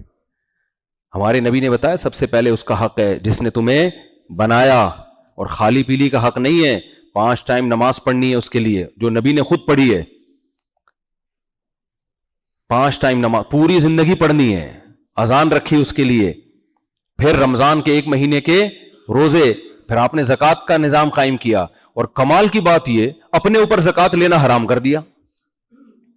میں اگر چندے کے فضائل بیان کر رہا ہوں گا بھائی خرچ کیا کرو تو آپ سمجھ جائیں گے مفتی صاحب کی کوئی لگتا ہے اپنی مسجد زیر تعمیر ہے اس لیے آج بہت صدقات و خیرات پر بیان ہو رہا ہے. اگر میں ہدیے پر بیان کروں علماء کو ہدیہ دیا کرو، آپ کہیں گے لگتا ہے مفتی صاحب 4 کر کے چوڑے میں آ گئے ہیں. آج ہدیے کے فضائل بیان کر رہے ہیں، لگتا ہے مفتی صاحب کو بھی کوئی گفٹ خیال آ سکتا ہے نا. نبی صلی اللہ علیہ وسلم نے زکوٰۃ کو اسلام کا رکن قرار دیا، اتنا اہم رکن کہ اس کے بغیر اسلام کمپلیٹ نہیں ہوتا. اور بتا دیا کہ میرے اور میرے خاندان پر یہ زکوٰۃ حرام ہے، ہم نہیں لے سکتے قیامت تک. سید کو زکوٰۃ دینے سے ادا ہوتی ہے؟ نہیں ہوتی. سمجھ میں آ رہی ہے کہ نہیں آ رہی ہے؟ اپنے اوپر اپنے لیے کیا کر دیا تو یہ دوسروں کے لیے کیا ہے آپ نے. بھائی یہ موٹیویشن ہلکی موٹیویشن نہیں ہے. ایسے تھوڑی صحابہ آپ نے جانیں کٹائی ہیں، جنگ کے میدانوں میں آپ آگے آگے ہیں. آپ ہمیں حکم دیا کہ 12-13 گھنٹے کا روزہ، خود 24-24 گھنٹے کے روزے رکھ رہے ہیں. آپ صلی اللہ علیہ وسلم نے حج قران کیا نا. ایک صاحب کہنے لگے بھئی یہ قران کیسے افضل ہو گیا؟ حج قران جس میں ایک ہی احرام میں عمرہ اور حج ہوتا ہے. تو دوسروں کو تمتع کا حکم دیا، آسانی، اس میں آسانی ہے. خود مشکل چیز. دوسروں کو اجازت دی مال رکھ بھی سکتے ہو، بلکہ اتنا مال صدقہ نہ کرو کہ کل دوسروں کے سامنے ہاتھ پھیلانا پڑے. کتنے صحابہ اپنے پورے گھر کا مال اٹھا کے لے آتے تھے، آپ نے فرمایا نہ، اپنے لیے. کعب بن مالک نے جب توبہ کی ہے، ایک غلطی ہوئی تھی ان سے، تو انہوں نے کہا یا رسول اللہ سارا مال اللہ کی راہ میں صدقہ. فرمایا نہ نہ نہ سارا نہیں، اپنے بیوی بچوں کے لیے، اپنے گھر کے لیے رکھو. لیکن اپنے لیے کیا کیا؟ اپنے لیے کچھ نہیں رکھا. اپنے بارے میں پالیسی یہ تھی کہ کچھ بھی نہیں رکھنا ہے، سارا صدقہ. بلکہ پالیسی یہ تھی کہ میں ایک وقت پیٹ بھر کے کھاؤں تو اللہ کا شکر ادا کروں، وہ پیٹ بھر کے بھی ہمارے حساب، ہم اپنے حساب سے. ورنہ نبی نے کبھی زندگی میں پیٹ بھر کے کھانا نہیں کھایا ہے. تبھی میں لوگوں سے کہتا ہوں اسلام میں بھوکا رہنا سنت ہے، کھانا سنت نہیں ہے. یہ جو کھانے ہم نے مختلف موقعوں کے بنائے ہوئے ہیں، فلانے کی میت کا کھانا، شادی پہ بھی کھانے ہو رہے ہیں، مردوں پہ بھی کھانے ہو رہے ہیں، یہ کیا مذاق ہے یار. تو میت کا کھانا، فلانے ربیع الاول کا کھانا، پھر حلیم کا، محرم کے الگ کھانے، ہمارے نیاز کے الگ کھانے، فلانے کے الگ کھانے. بھائی کھانے نہیں ہے، روزے ہیں اسلام میں، روزہ رکھنا ہے. تو نبی نے تو روزے کھانا صرف ولیمے کی دعوت سنت ہے، اور بقرعید میں کھانا پینا سنت ہے. اس میں روزہ حرام کر دیا، گوشت کھاؤ گوشت، تاکہ ویجیٹیرین نہ بنو، گوشت خور بنو تم. اس کے الگ الگ حکمتیں، کبھی سائڈ چھاؤں خوشبو لگا کے احرام کے بعد چھاؤں میں آئیں گے تو بتاؤں گا میں. گوشت کیوں کھلائے شریعت نے ہم کو؟ کیونکہ ہمارے ذمہ جو کام لگے ہیں گوشت کے بغیر ہو نہیں سکتے. وہ ٹماٹر سے نہیں ہوتے، وہ نہیں چلیں گے ٹماٹر سے. وہ کیا کام ہے کبھی چھاؤں میں آئیں گے، اکیلے میں بتاؤں گا آپ کو میں. تو ابھی سب بتا دوں، ہاتھ پاؤں کٹوا دوں، ایسا نہیں ہو سکتا بھائی. اچھا خیر، تو گوشت تو اب یہ کتنی مشکل عبادت ہے. لیکن آپ حج کے دنوں میں ذرا ایئرپورٹس کا حال دیکھو، آپ ایسا لگتا ہے ہر آدمی دیوانوں کی طرف بھاگنے کی کوشش میں. جو نہیں آ رہے وہ دعائیں کروا رہے ہیں. کوئی غیر مسلم پوچھے گا نہیں بھائی کیا وہاں کوئی بالوشاہی بٹ رہی ہے، مٹھائی بٹ رہی ہے، کیا ہو رہا ہے وہاں پہ؟ کچھ بھی نہیں ہو رہا بھائی. بیت اللہ کا طواف ہو رہا ہے، صفا مروہ کی سعی ہو رہی ہے، عرفہ کا وقوف ہو رہا ہے. مزدلفہ میں دیکھیں آپ کیا حال ہوتا ہے، کیسے پڑے ہوئے ہوتے ہیں. لاکھوں پوری دنیا سے لوگ آ رہے ہیں. ابراہیم علیہ السلام نے ایک نعرہ لگایا تھا، اللہ نے فرمایا اذن فی الناس، لوگوں میں اعلان کر دیں، بالحج، حج کا اعلان کر دیں، ان یاتوک رجالا وعلی کل ضامر یاتین من کل فج عمیق، پوری دنیا سے کھائیاں عبور کر کے، سمندر عبور کر کے لوگ اس گھر میں آئیں جہاں زمین میں گھاس پھوس کا ایک تنکا بھی نہیں ہے. یہ بھی اللہ کی سلیکشن ہے. دیکھو بیت اللہ، جتنے بھی دنیا میں عبادت گاہیں ہوتی ہے نا، میں نے دیکھی ہیں برما میں، اور وہ بہت گولڈ سونے کے بنے ہوئے بڑی لگژری جگہوں پہ اور لگژری عبادت گاہیں ہوتی ہیں. ایک صاحب نے مجھ سے پوچھا کہ اللہ یہ بھی تو کر سکتا تھا کہ پانی کے چشمے کے بجائے دودھ کا چشمہ جاری کر دیتا اور بڑا معجزہ ہو جاتا. میں نے کہا بھائی اگر اللہ دودھ کا چشمہ جاری کر دیتا نا تو غیر مسلم کہتے ایکچولی یہاں پر کوئی ایک یوں سمجھے کہ ایک میجک ہو گیا تھا، دودھ نکل آیا تھا تو اس جگہ کو مسلمانوں نے مقدس بنا دیا. ہوتا ہے دنیا میں، کہیں بھی کوئی اچھمبے کی بات ہو جائے نا، کوئی اچھمبے کی بات کہیں بھی ہو تو لوگ اس جگہ کو مقدس بنا لیتے ہیں. تو اللہ نے پانی کا چشمہ ہی رکھا، اور ایسا بھی نہیں ہے کوئی سوئٹزرلینڈ جیسی خوبصورت جگہ پہ اپنا گھر بنایا ہو. تو اگر ایسا ہوتا تو لوگ کیا کہتے ہیں، ابے بھائی یہ جگہ لوکیشن کے لحاظ سے جزیرے عرب میں بڑی خوبصورت تھی، تو کسی کے دماغ میں خیال آئے اس کو عبادت گاہ بنا دو. ایسی جگہ پہ بنایا ہے نا کہ اس میں اللہ کے علاوہ کسی انسان کا دخل ہو ہی نہیں سکتی، اللہ کی سلیکشن ہی ہو سکتی ہے. ایسی جگہ جہاں کوئی رہنا پسند نہ کرتا ہو، ریگستان ہو چاروں طرف. یہ تو اب پیٹرول نکل گیا تو نیشنلٹی کے لیے لوگ آ رہے ہیں، ورنہ سعودی حکومت پہلے نیشنلٹی دے بھی رہی ہوتی تھی، لوگ کہہ رہے تھے ہمیں نہیں چاہیے. کتنے لوگ پرانے میں ملے جو کہتے ہیں ہمیں ہمارے دادے کو سعودی حکومت نے بلایا نیشنلٹی لے لو، ہمارے دادا نے بولا نہیں مجھے ضرورت نہیں ہے. یہ تو سب تیل مل نکل گئے، یہ تو یہ ہو گیا، ورنہ کون رہنا چاہتا تھا بھائی یہاں؟ صدیوں سے تو یہ جگہ بیابان تھی، ریگستان، پانی سب سے مشکل. ایسی جگہ پہ اللہ نے، یہ انسان کی سلیکشن بولو نہیں ہو سکتی. تو ابراہیم علیہ السلام کو اشکال تھا یہاں آئے گا کون؟ تو اللہ نے کہا آپ اعلان کر دو، آپ کا اعلان میں آسمانی کتاب میں چلا دوں گا. تو پھر آپ اگر زندہ ہوئے نا اس وقت آپ بولو گے کہ یہاں کون ہے جو نہیں آئے گا. اور اللہ نے قرآن کے الفاظ کیا ہیں کہ دل کھینچے چلے جاتے ہیں اس کی طرف. کیا ہے وہ قرآن کی آیت؟ وَجْعَلْ أَفْئِدَةَ النَّاسِ تَهْوِي إِلَيْهِمْ. ہوا یہوی کہتے ہیں پہاڑ کا پتھر سے لڑکنا. کوئی چیز لڑک کے نیچے گزرتی ہے نیچے تو پہاڑ کا پتھر کیسے رولنگ کرتے ہوئے طاقت سے زمین پہ آتا ہے، ایسے لوگوں کے دل اس گھر کی زیارت کے لیے آئیں گے کہ ان کو روکنا مشکل ہوگا. تبھی سعودی حکومت کتنی، کل ڈگی سے نکلے ہیں کتنے لوگ اللیگل حج کر رہے تھے، ڈگی سے نکلے. گورنمنٹ کے لیے مصیبت بن گئی ہے بھائی، اللیگل کیسے روکیں؟ بیابان سے آ رہے ہیں، پہاڑوں سے آ رہے ہیں، ادھر سے آ رہے ہیں، ادھر سے آ رہے ہیں، گھننے بن کے جا رہے ہیں، پینٹ شرٹ میں جاتے ہیں، عرفات میں کپڑے چینج کر لیتے ہیں کہ دم دے دیں گے، بھاگے چل. یہ لیگل ٹھیک نہیں ہے، میں حوصلہ افزائی نہیں کر رہا، لیکن اتنی بات تو ہے نا کہ دلوں میں اللہ نے ایسی محبت. چار دیواری ہے، کوئی بالو شاہی نہیں بٹ رہی ہے وہاں پہ، کوئی بریانی کی دیگیں، کوئی لنگر نہیں، کوئی دیگ نہیں ہے جو ڈھکن کھلے گا اتنے بجے سارے عرفات پہنچ جاؤ کہ عرفات میں ایسی بریانی ملنے والی ہے جو آپ نے کبھی کھائی نہیں ہوگی. ڈھکن کھلے، کچھ بھی نہیں ہے، کھلا میدان، کچھ بھی نہیں ہے. ہمارے نبی گئے تھے اور دعائیں مانگی تھی وہاں جا کے. تو یہ سب کچھ میرے بھائی یہ کون کر رہا ہے؟ اللہ کر رہا ہے، یہ بتانے کے لیے کہ جیسے اس کائنات کو دیکھو گے تو میرا ہونے کا تمہیں یقین آ جائے گا، ایسے ہی جب اسلام کو دیکھو گے تو محمد صلی اللہ علیہ وسلم کے پیغمبر ہونے کا بھی تمہیں یقین آ جائے گا. تو پھر ان کی تعلیمات کو بھی تمہیں فالو کرنا پڑے گا. تو اب بس بات کو سچی مچی میں سمیٹ کے ختم کر رہا ہوں. کئی دفعہ یہ لفظ بول چکا ہوں لیکن بات بڑھتی چلے. آپ لوگوں نے کون سا کوئی کہیں جانا ہے؟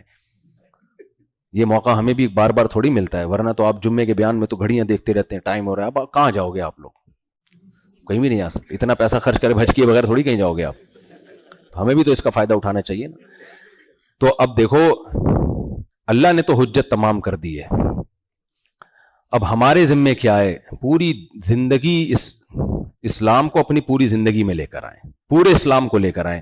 آدھا نہیں چلے گا، آدھا ہم لوگ آدھا جتنا ہمیں فیور مل رہا ہے نا اسلام سے وہ والا تو فالو کر رہے ہیں. طلاق کے مسائل ہوتے ہیں، یورپ سے ان کی عدالتوں سے پوچھ رہے ہوتے ہیں. ایک ایسے کیس آیا، میں نے اس خاتون کو کہا یہ تو شرعی لحاظ سے ٹھیک نہیں. انہوں نے کہا میرے میاں کہتے ہیں مولویوں کے چکر میں پڑھنے کی ضرورت نہیں ہے. میں نے کہا نہیں پڑھیں، پھر جنازہ بھی نہ پڑھوائیں مولانا صاحب سے، ختنے بھی کینسل کروائیں اپنی, اگر کسی نائی سے, مولوی صاحب کے کہنے پہ کی تھی نا ختنے, وہ کینسل کروا دیں جا کے, آج کل اتنی سرجریاں ہو رہی ہیں کینسل ہو جاتا ہے سب کچھ. تو اور پھر جو ہے وہ, پھر میں نے کہا پھر یہ نکاح کرنے کی ضرورت کیا ہے ان کو آپ سے, تو یہ تو مذہب کی تعلیمات ہیں, نکاح کے بغیر نہ جاؤ, تو یہ تکلف کی ضرورت ہی کیا ہے؟ تو پیڑے کھانے والا اسلام نہیں چاہیے بھائی اللہ کو. اللہ کو چاہیے ادخلوا فی السلم کافہ, پورے داخل ہو جاؤ اسلام کے اندر. ہمارا اسلام پیڑے جیسے مرد کو 4 شادیوں والا سمجھ میں آ رہا ہے, عدل والا سمجھ میں نہیں آ رہا. میرا بیان سنتے ہیں نا جب ٹین ایجر لڑکے, تو ابا کو جا کے کہتے ہیں مفتی صاحب نے کہا جلدی شادی کرو, تو اس سلسلے میں حاضر ہوں ابو آپ کے پاس, میں آپ کے پاس اس سلسلے میں حاضر ہوں. تو میں ان سے کہتا ہوں کہ آپ نے پورا بیان نہیں سنا. میں نے یہ کہا ہے جلدی شادی کرو, پورا بیان یہ کہ اپنے خرچے پہ. ابا پابند نہیں ہے, ابا نے پال پوس کے بڑا کر دیا, بہو کا خرچہ آپ کے ابا پہ نہیں ہے, یہ والا آپ نے سنا ہی نہیں ہے. تو آدھا سنو گے آدھا اسلام تو پھر کباڑا کرے گا میرے بھائی, یہ تو نقصان پہنچائے گا. تو عورتیں ہماری کیا کر رہی ہیں, پردہ نہیں کر رہی, حج بھی کر لیتی ہیں, عمرہ بھی کر لیتی ہیں, اچھی بات ہے, اس کا اپنا ثواب ہے, بہت بڑی برکت ہے, حج اسلام کا رکن ہے, بار بار اللہ توفیق دے. حج زیادہ کرنے میں کوئی حرج نہیں ہے. کچھ لوگ کہتے ہیں نہیں یہ ایک دفعہ ہو گیا کافی ہے, باقی پیسے غریبوں کو صدقہ کر دو. بھائی وہ بھی کرو, وہ ایک الگ عبادت ہے. اگر اللہ اپنے گھر کی زیارت کی توفیق دے رہا ہے وہ ایک الگ عبادت ہے. حضرت حسن نے 20 حج کیے ہیں, اور پیدل. کوفہ سے آیا کرتے تھے بیت اللہ اور پیدل حج کرتے تھے. پیدل حج کی زیادہ فضیلت ہے بشرطے کے جسم میں طاقت ہو. طاقت نہیں ہے تو پھر وہ کام نہیں کرنا چاہیے جو اپنی طاقت سے بڑھ کر ہو. وہ تو پیدل آیا کرتے تھے اور ہر سال, تو ان کو تو کسی نے نہیں کہا. کوئی کہتا یہ صدقہ کر دیں تو صدقہ بھی کر رہے ہوتے تھے. تو سارے کام کرنے چاہیے. حج بہت بڑی عبادت ہے, چھوٹی عبادت نہیں ہے, کیونکہ یہ بالکل یونیک ہے, یہ عام عبادتوں سے بالکل ہٹ کے ہے. یہ دیوانوں والی محبت کے بغیر ہو نہیں سکتا. نماز تو ایک اور پرسنالٹی, آپ خوشبو لگا کے صاف ستھرے ہو کے آتے ہیں نا, وہ تو اور صاف ستھرا کرتی ہے آپ کو, اور اس میں تو جائز بھی نہیں ہے. کچا پیاز بھی کھایا ہو تو مسجد میں گھسنے پر اللہ نے پابندی لگا دی ہے, اتنی اسمیل بھی برداشت نہیں ہے. حج بالکل ایک کیا ہے, ڈفرینٹ ہے. دیوانہ گھومو بیت اللہ کے گرد, جیسے امرؤ القیس کہتا تھا امر من الدیار دیار لیلا وقبل ذا الجدار وذا الجدار وما حب الدیار شغفن قلبی ولکن حب من سکن الدیار. وہ کہتا تھا بھائی میں لیلا کے در و دیوار میں گلیوں میں چکر لگاتا ہوں اور دیواروں کو چومتا ہوں, لوگوں اتنا بے وقوف نہیں ہو کہ دیواروں سے محبت ہو گئی ہے مجھے, اصل میں ان دیواروں میں میرا محبوب رہتا ہے. تو ہمیں بیت اللہ کی دیواروں سے دیوار ہونے کی بیس پہ محبت نہیں ہے. ان دیواروں کی نسبت اللہ نے کس کی طرف کر دی ہے, اپنی. اللہ نے کہہ دیا میرا گھر بس کافی ہے ہمارے لیے. ہے تو وہ مٹی کا, بھائی مٹی کا گھر ہے. اللہ اگر یہ کہتا ہے کہ میرا نہیں ہے تو ہمارے لیے ایک یادگار عمارت ہوتی, بس ایک عجائب گھر میں دیکھ کے ٹکٹ لگا لیتے, یار ایک پرانی عمارت ہے, بس اس سے زیادہ کوئی حیثیت. لیکن اللہ نے کیا کہہ دیا, بیت اللہ, یہ کس کا گھر ہے, اللہ کا گھر ہے. تو بس اللہ نے کہہ دیا. اس پہ بڑے یہود و نصارہ واویلا مچاتے تھے کہ اللہ کا گھر تو بیت المقدس تھا, یہ ادھر کدھر سے آ گیا. اللہ نے کہا وہ بھی میں نے میرے کہنے سے تھا, یہ بھی کس کے کہنے سے ہے, میرے کہنے سے. تو لیس البر ان تولوا وجوہکم قبل المشرق والمغرب, اللہ کہتے ہیں ادھر منہ کر کے نماز پڑھو, ادھر منہ کر کے نماز پڑھو, یہ کچھ بھی نہیں ہوتا. نیکی یہ ہے کہ میرے احکام کو فالو کرو. تو پہلے میں نے کہا تھا ادھر منہ کر کے نماز پڑھو, تو وہ نیکی تھی. اب میں کہہ رہا ہوں یہ میرا گھر ہے, تو اللہ اس کو چینج کر دے تو ہم اس کے لیے بھی تیار ہیں, لیکن اب یہ چینجیبل ہے نہیں, کیونکہ اللہ نے اب قیامت تک کے لیے اس کو اپنا گھر قرار دے دیا ہے. تو اگر اللہ کی طرف نسبت نہ ہوتی, اور ہم بیت اللہ سے مانگتے نہیں ہیں. ہندو لوگ کہتے ہیں کہ تم بھی تو بیت اللہ کی عبادت کرتے ہو. نہ عبادت اللہ کی ہوتی ہے. اللہ کے گھر کی زیارت اور طواف کرنا الگ چیز ہے. مانگا کس سے جاتا ہے, اللہ سے. بیت اللہ پتھر ہے, وہ نہ نفع پہنچا سکتا ہے اور نہ نقصان. وہ خدا بھگوان گاڈ نہیں ہے. اللہ خدا آسمانوں میں ہے, ہم اسی کی عبادت کرتے ہیں. تو اس حج میں جتنی خواتین ہیں, جتنے مرد یہاں بیٹھے ہیں, دل میں نیت کریں ہم نے پورے اسلام میں داخل ہونا ہے. عرفات کا دن تو خاص طور پہ توبہ کا دن ہے. اللہ سے مانگ, سب سے زیادہ دعائیں عرفات میں قبول ہوتی ہیں, سب سے زیادہ دعائیں. تو اس میں اپنے لیے سب سے زیادہ دعا کیا مانگنی ہے, اللہ مجھے دین پہ کی چلنے پہ توفیق دے دے. اور دیکھو ہر دور کا نا ایک فتنہ ہوتا ہے. ہمیں پیغمبروں کی تعلیمات سے پتہ چلتا ہے کہ ہر قوم میں ایک خاص نوعیت کا گناہ زیادہ تھا, تو پیغمبروں نے اس گناہ کو زیادہ فوکس کیا ہے. لوط علیہ السلام کی قوم میں گناہ آ گیا تھا لڑکوں سے بدفعلی, جو دوسرے کافروں میں بھی نہیں تھا, تو حضرت لوط علیہ السلام نے زیادہ فوکس کس کو کیا؟ اسی گناہ کو. شعیب علیہ السلام کی قوم میں جو بڑا گناہ آ گیا تھا قوم میں, ناپ تول میں کمی, ٹھگتے تھے کسٹمر کو, جھوٹ بولتے تھے, 2 نمبریاں کر کے مال بیچتے تھے. تو شعیب علیہ السلام نے زیادہ فوکس کس کو کیا ہے؟ اسی کو کیا. تو آج جو گناہ ہے نا, وہ سب سے زیادہ جو ہماری مسلم خواتین میں کامن ہے وہ بے پردگی, بے حیائی. بھائی اللہ نے حکم دیا ہے عورت کو کہ وہ اپنی زینت اپنے باپ, اپنے شوہر, اپنے بھائی اور جو محرم رشتے ہیں ان کے علاوہ کسی اور کے سامنے ظاہر بولو نہیں کر سکتی. تو اگر آپ چاہتی ہو کہ آپ اللہ کو خوش کرو تو بھائی پردہ کر لو, آپ اللہ کے کہنے پہ کر لو. اور یہ زندگی ہمیشہ کے لیے نہیں ہے, کل بوڑھی ہو جاؤ گی تو کون دیکھے گا پھر؟ ابھی جوانی ہے, اٹریکشن ہے, اس میں پردہ کرنے کا ثواب ملے گا. بڑھاپے میں تو ہو ہی جاتا ہے پردہ آرام سے. کوشش ہوتی ہے جو بے پردہ عورتیں ان کو بڑھاپے میں بھی ہم اٹریکٹیو نظر آئیں, لیکن بھائی ہر شخص, مرد بھی بوڑھا ہوتا ہے, عورت بھی بوڑھی ہوتی ہے, یہ ہو نہیں سکتا. اب تک کوئی ایسی دوا ایجاد نہیں ہوئی ہے کہ آپ کے بڑھاپے کو ڈیلے تو کیا جا سکتا ہے.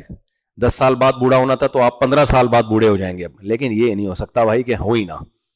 تو جوانی میں اپنی نظر کی حفاظت کر لی, زنا سے بچ گئے, برائیوں سے بچ گئے, شراب کباب سے بچ گئے, بڑھاپا اچھا گزرے گا. عورت نے جوانی میں پردہ کر لیا, بڑھاپا اچھا گزرے گا. لیکن ابھی نہیں کیا تو چھوٹ تو جائیں گی یہ سب چیزیں. جب زبردستی چھڑوائی جاتی ہیں تو ثواب نہیں ملتا اس پہ. ثواب جیسے ایک بڑھیا تھی, وہ اشرفیہ لے کے جا رہی تھی, ایک چور نے چھین کے بھاگ گیا. بڑھیا بیچاری بھاگ رہی ہے, پیچھے سانس, آخری دم تک کوشش کی چھڑوا لوں, جب نا امید ہو گئی, چل تجھے صدقہ کیا میں نے, ٹھیک ہے نا وہ جو میں نے منت مانی ہوئی تھی اس کی میں نے نیت, تو ثواب ملے گا؟ کچھ بھی نہیں ملے گا ثواب. اب تو گئی ہاتھ سے بھائی. تو بڑھاپے میں سب طاقتیں ختم ہو جاتی ہیں, اٹریکشن بھی ختم, شہوتیں بھی ختم. تو بڑھاپے میں اول تو جو جوانی میں نیک نہیں بنا بڑھاپے میں بھی نہیں بنتا. جو بوڑھا آپ کو نیک نظر آ رہا ہے اس کا مطلب جوانی میں بن چکا تھا, یہ جوانی میں بن چکا تھا. تو ابھی سے آپ نیک بننے کی کوشش کرو گے تو بھائی ثواب مل جائے گا, ورنہ فائدہ نہیں آگے. تو اس حج میں خواتین پکی توبہ کریں, ہم نے پردہ کرنا ہے, اللہ سے مانگیں. دوسری بات, عورت کے لیے جو اس زمانے میں جو مغربی میڈیا نے جو سب سے بڑی تباہی مچائی ہے نا, اور اب تو ہمارے دیسی لبرل, یہ دیسی لبرل کا لفظ یاد رکھیں, یہ زیادہ خطرناک ہوتے ہیں سچی مچی کے لبرل سے, کیونکہ یہ ان سے آگے 2 ہاتھ آگے جانے کی کوشش کرتے ہیں.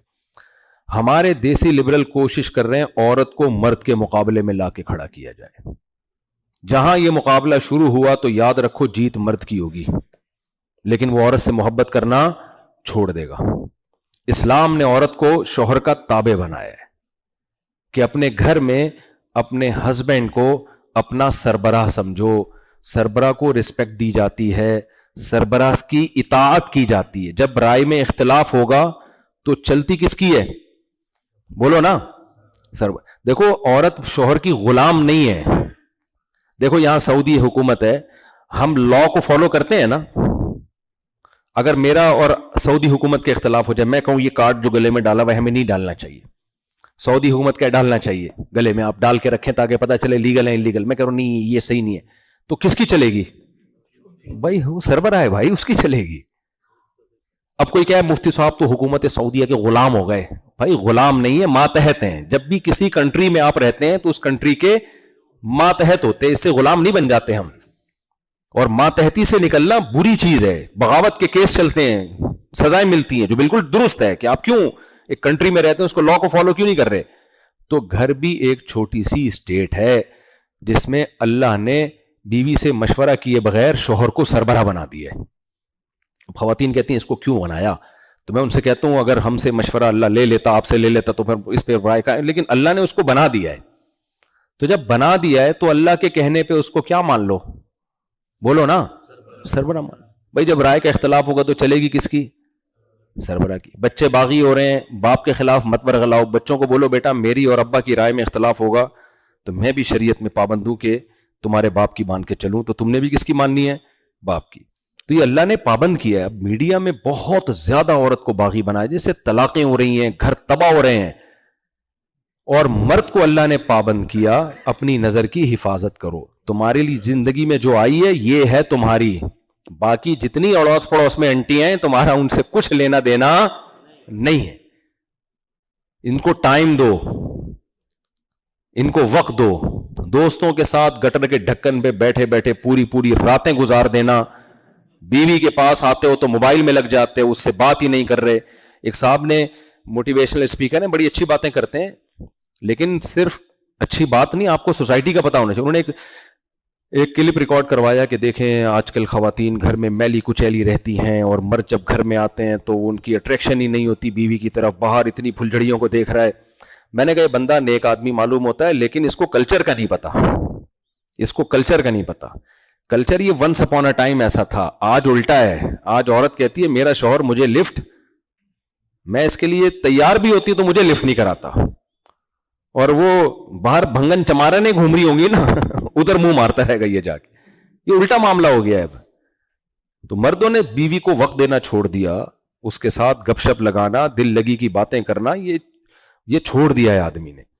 تو نبی کی سیرت ہمارے سامنے. حضرت عائشہ رضی اللہ تعالیٰ عنہ کہتی ہیں میں گلاس سے جہاں سے منہ لگا کے پانی پیتی تھی, نبی گھما کے اسی جگہ سے منہ لگا کے پانی پیتے تھے.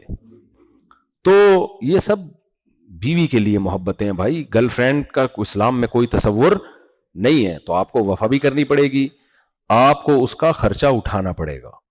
اور کتنا اٹھانا ہے نبی نے ہمیں بتا دیا. آپ اللہ کے سفیر ہیں نا نبی. اب جو نبی کہہ رہے ہیں خود تھوڑی کہہ رہے ہیں, کس کا پیغام پہنچا رہے ہیں؟ اللہ کا. آپ نے فرمایا جو خود کھاتے ہو وہی اس کو کھلاؤ. اس کا مطلب یہ نہیں کہ آپ کو بھنڈی پسند ہے تو بیوی کو بھی بھنڈی کھلائیں آپ. اس کا مطلب ہے جس اسٹینڈرڈ کی خوراک آپ کی ہے وہی اسٹینڈرڈ کس کا ہونا چاہیے؟ بولو, بیگم کا. جس اسٹینڈرڈ کا لباس آپ پہنتے ہو اسی اسٹینڈرڈ کا, بولو.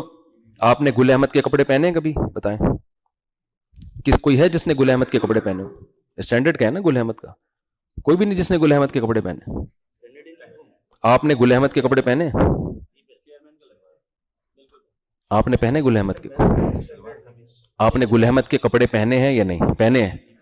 تو جب پہنے تھے تو گل احمد نے کیا پہنا تھا پھر؟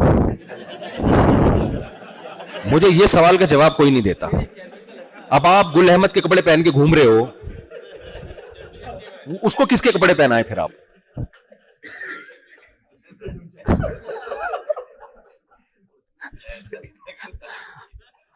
تو میرا مقصد یہ ہے کہ جس اسٹینڈرڈ کا آپ کا لباس ہو گھر والوں کا بھی وہی اسٹینڈرڈ. حتی الامکان سفر میں اپنے ساتھ رکھو.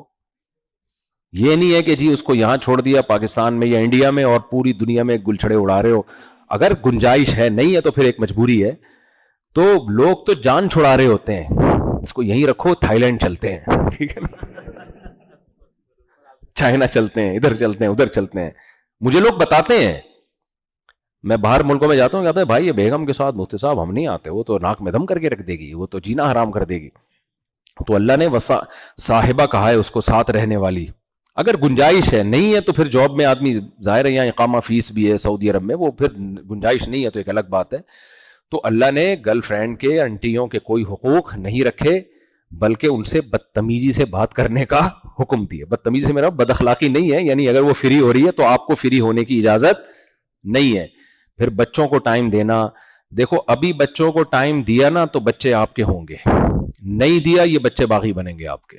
لوگ رو رہے ہوتے ہیں آخری عمر میں, ہمارے بچے ہم کو پوچھ بھائی آپ نے جب ان کو آپ کا ٹائم چاہیے تھا تو آپ نے ان کو ذرا بھی لفٹ نہیں کرائی. ان کو ایسے لگتا تھا جیسے جمشید صاحب گھر میں آ رہے ہیں, وہ ان کو لگتا ہی نہیں تھا ڈیڈی پاپا یا ابو آ رہے ہیں. وہ ایک صاحب تھے نا, وہ باہر جاب کرتے تھے, کبھی 2 سال میں چند دنوں کے لیے اپنے گھر جایا کرتے تھے, تو بچے بڑے ہوتے وہ ابا کو پہچانتے ہی نہیں. تو جب گھر آئے تو بچہ جا کے امی سے کہہ رہا ہے امی وہی صاحب جو 2 سال پہلے آئے تھے نا وہی آئے ہوئے ہیں. امی وہی صاحب جو 2 سال پہلے آئے تھے وہی آئے ہوئے ہیں. امی نے کہا بیٹا یہ تمہارے ابا ہیں. تو یہ حالات ہو جاتے ہیں.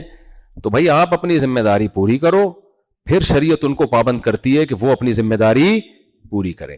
اللہ تعالیٰ سے دعا ہے اس حج کو اللہ قبول بھی فرمائے اور ہماری زندگی کو 180 ڈگری پہ چینج کرنے کا ذریعہ بنا دے. جب واپس جائیں تو پورے اسلام میں داخل ہو چکے ہوں. ہمت کر کے داڑھی بھی رکھ لیں. اللہ کے نبی کا حکم ہے, کوئی ٹینشن کی بات نہیں ہے, رشتہ اس سے بھی مل جائے گا, داڑھی سے بھی. ہمت کر لیں, نبی کا حکم ہے آف اللحا, داڑھی بڑھاؤ. تو میرے مقصد کسی بغیر داڑھی والے کی توہین نہیں ہے, اور میں سب کو اپنے سے بہتر سمجھتا ہوں. ہماری داڑھی ہے, لیکن ہو سکتا ہے ہمارے اندر کوئی ایسے اعمال ہوں جو قیامت میں ہم پھنس جائیں, بغیر داڑھی والا نکل جائے. لیکن شریعت نے ہمیں بہرحال قانون کی پابندی کا تو حکم دیا ہے نا. تو قانون ہے, اللہ نے حکم دیا آف اللحا وقص الشوارب, داڑیاں بڑھاؤ, مونچھوں کو کم کرو. آج الٹا حساب کتاب ہو رہا ہے, مونچھوں سے بالٹیاں اٹھائی جا رہی ہیں, باقاعدہ ریکارڈ قائم ہو رہے ہیں, آ رہے ہوتے ہیں. یہ مونچھے سے ٹریکٹر کھینچ رہا ہے. وہ پہلے امت اخبار میں ایک پیج ہوتا تھا نا, اسی قسم کی چیزیں آ رہی ہوتی تھی اس میں. تو یہ اللہ کے حکام ہے. سود سے بچنا ہے, زنا سے بچنا ہے, شراب سے بچنا ہے, نماز کی پابندی کرنی ہے, عقیدہ توحید میں کوئی کمپرومائز نہیں ہے. یہ کوئی فرقواریت والا مسئلہ نہیں ہے. صرف یا اللہ مدد چلے گا بھائی اللہ کے یہاں. صرف کس سے مدد مانگنی ہے؟ یہاں آ کے بیت اللہ سے مدد نہیں مانگ سکتے تو اور کیا رہ گیا بھائی؟ پھر اللہ کے گھر سے مدد نہیں مانگ سکتے, اس کا طواف کر رہے ہیں, اس کی دیواروں کو چوم رہے ہیں, لیکن مانگنا کس سے ہے؟ اللہ سے. تو بھائی اللہ کے نبی نے بھی ہمیں یہی سکھایا ہے کہ اللہ کے نبی سے نہیں مانگنا, اللہ سے مانگنا ہے. قبروں پہ سجدے نہیں کرنے. قبر والا وہ بس وہ بار بار سنا چکا ہوں میں. ایک آدمی فالج زدہ تھا, آدھا دھڑ کام نہیں کرتا تھا اس کا نا, تو مجھ سے اس نے فون کیا کہ میں ہر جگہ جا چکا ہوں, ٹھیک نہیں ہو رہا. مجھے کسی نے کہا فلاں بابے کے مزار پہ جاؤ.